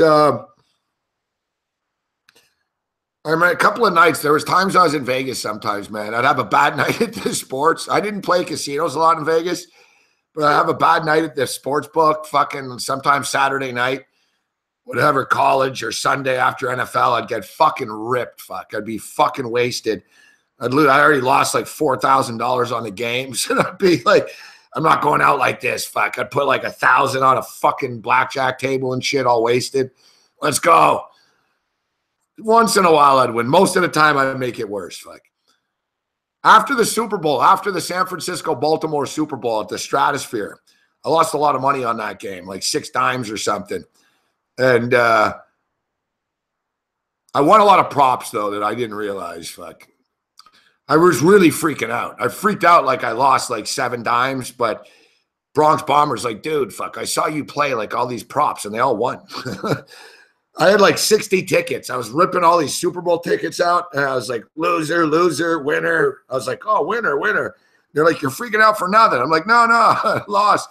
So I went back to the casino after about an hour after raging about the Super Bowl. I was raging, fuck, like fucking raging. Like I nearly got arrested at the casino. I fucking threw a chair and shit after the game. I picked up this fucking bar chair and I fucking heaved it fucking the Stratosphere. The fucking security were pissed. There were cops there and shit. And there was a near riot in the Sportsbook at that game. The Stratosphere is a pretty tough book. Like there's a lot of gang, there's a lot of tough guys at that book. And that was my home book, fuck. But I got along with all the fucking gangbanger dudes and shit. And everyone was on San Francisco. And it got ugly at the end. Like there were Baltimore guys, fucking, there were fights and shit. Like a bunch of Niner fucking gangbanger fans attacked the Raven fans. I was throwing shit. Like it was a near riot. like security at the Strat couldn't handle it. And they called the cops in. And like, that's when I left. I saw LVPD, like 8 cops coming right towards us. I was like, let's get the fuck out of here, man. We fucking scurried out the back door. About an hour later, I went back to the casino. And I lived like right across the street from the Strats. I went back home and fucking raged for a fucking hour. I went back to the casino and I was like, let's bet. Fuck. I won. I swear to God, I have a witness too. I won like $1,400, man, in like fucking 8 minutes. Fuck. All right. I was fucking wasted and I was in a bad mood, man. And I fucking total spite gambling. I was playing war. No thinking. Like high card wins. Fuck. And it was a max. Fuck. I think it was 250 max at the table for war. And I was going 250 ahead. I was like, bang, 250. And I won like 4 times in a row. I won a dime. And they changed dealers. And I won again a couple of times. And they fucking shut the table down. They're like, all right, it's good. It's closed. And I was like, what? And I fucking lost it. Fuck. I fucking lost it. Oh, of course. And now here comes Sacramento. Why fucking not? So, yeah, so I fucking lost it.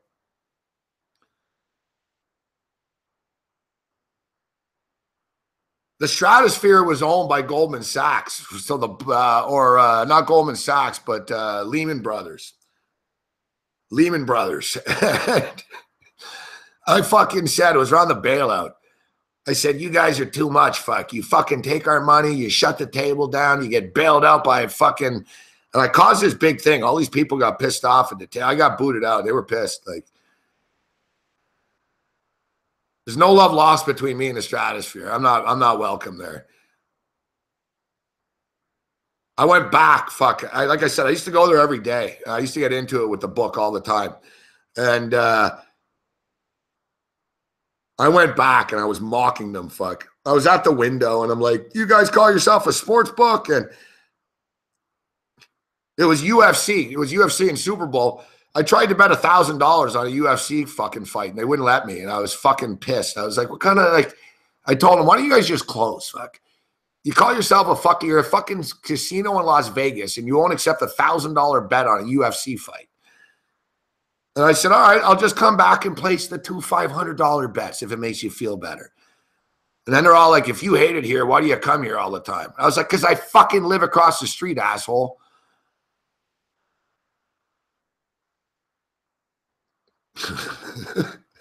And then they had this big Super Bowl VIP party, and I didn't get invited.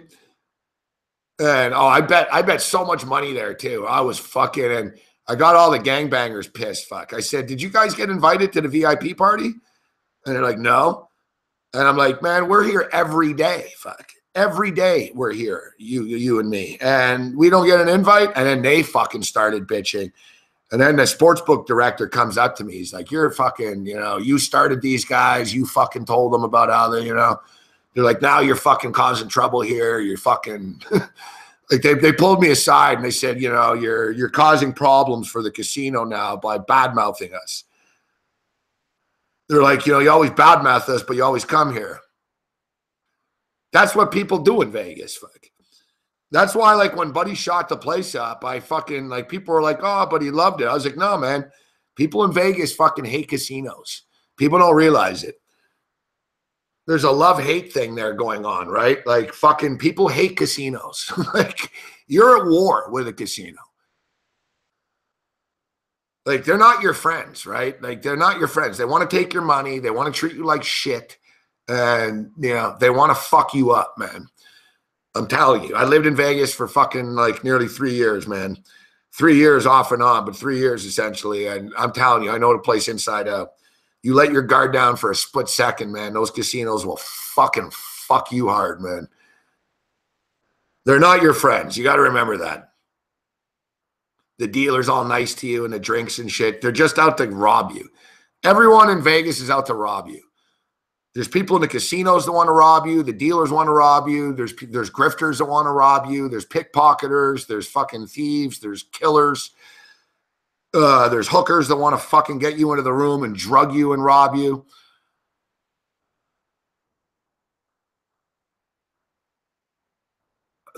Like, it's true. The Chamber of Commerce, they don't want you to hear that part, but it's true. You know what me and my buddies called Las Vegas? Fucking the Strip. Fuck the gates of hell. Every time like you go in, it's like the gates of hell are open wide. Fucking, you know, you're about to get played hard.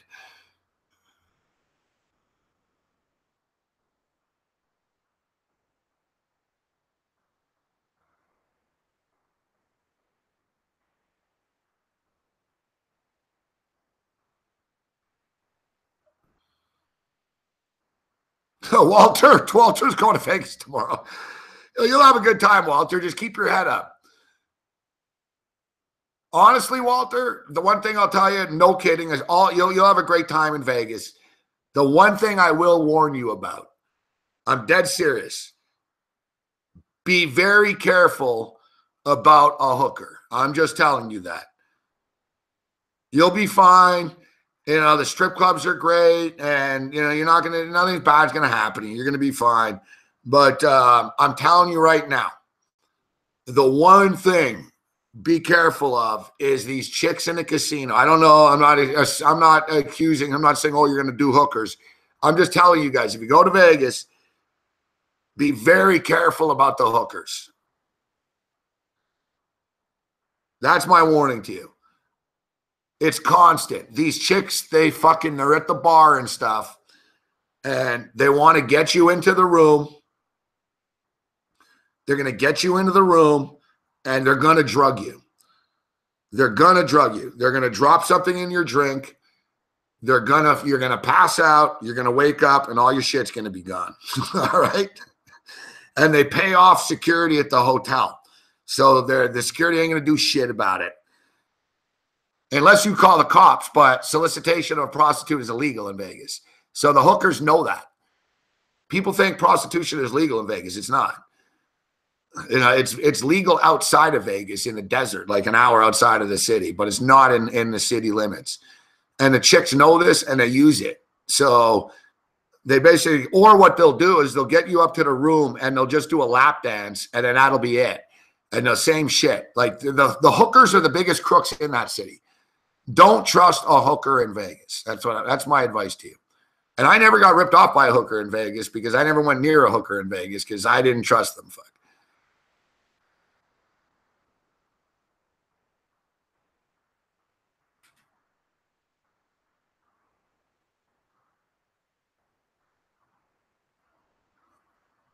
Yeah, and another thing is you got to be careful. Like a hooker tried to pickpocket me. 2 hookers tried to play me in Vegas once. I was all wasted.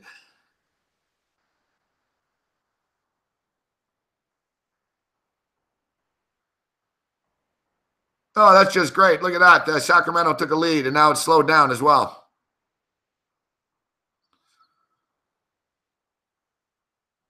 Yeah, and there's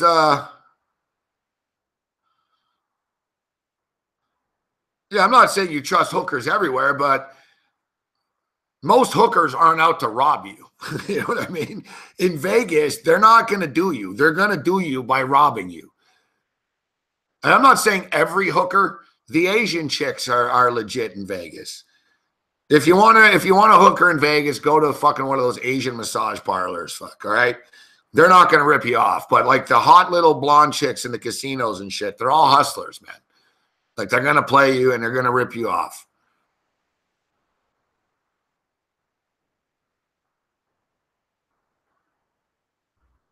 Yeah, there's the moral of the story. Don't trust hookers in Vegas. All right, we got to get out of here. I gotta go to a doctor in the morning. Fuck. Don't worry about me. I don't want to pay. I shouldn't even tweet or anything. You know, I'm all right. I think I'm saying I got a few little issues. I haven't been to a doctor in like forever. Like I've never been to a doctor. But I think I need a prescription for something. And I don't take pills, so I'm not taking pills or anything like that. But I think I've been trying to self-diagnose on the internet. And I basically just think I need a prescription for something. So. And I tried. I called and they said, no, you got to get referred. So I was like, all right, fuck.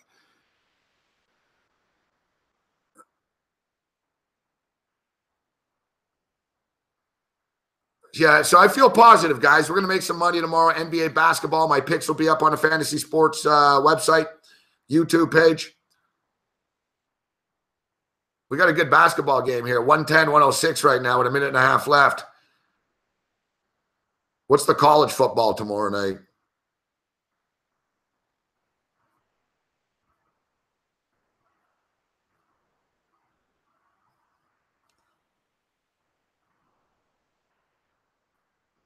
Friday night college football. Florida State at Boston College. Not a bad game.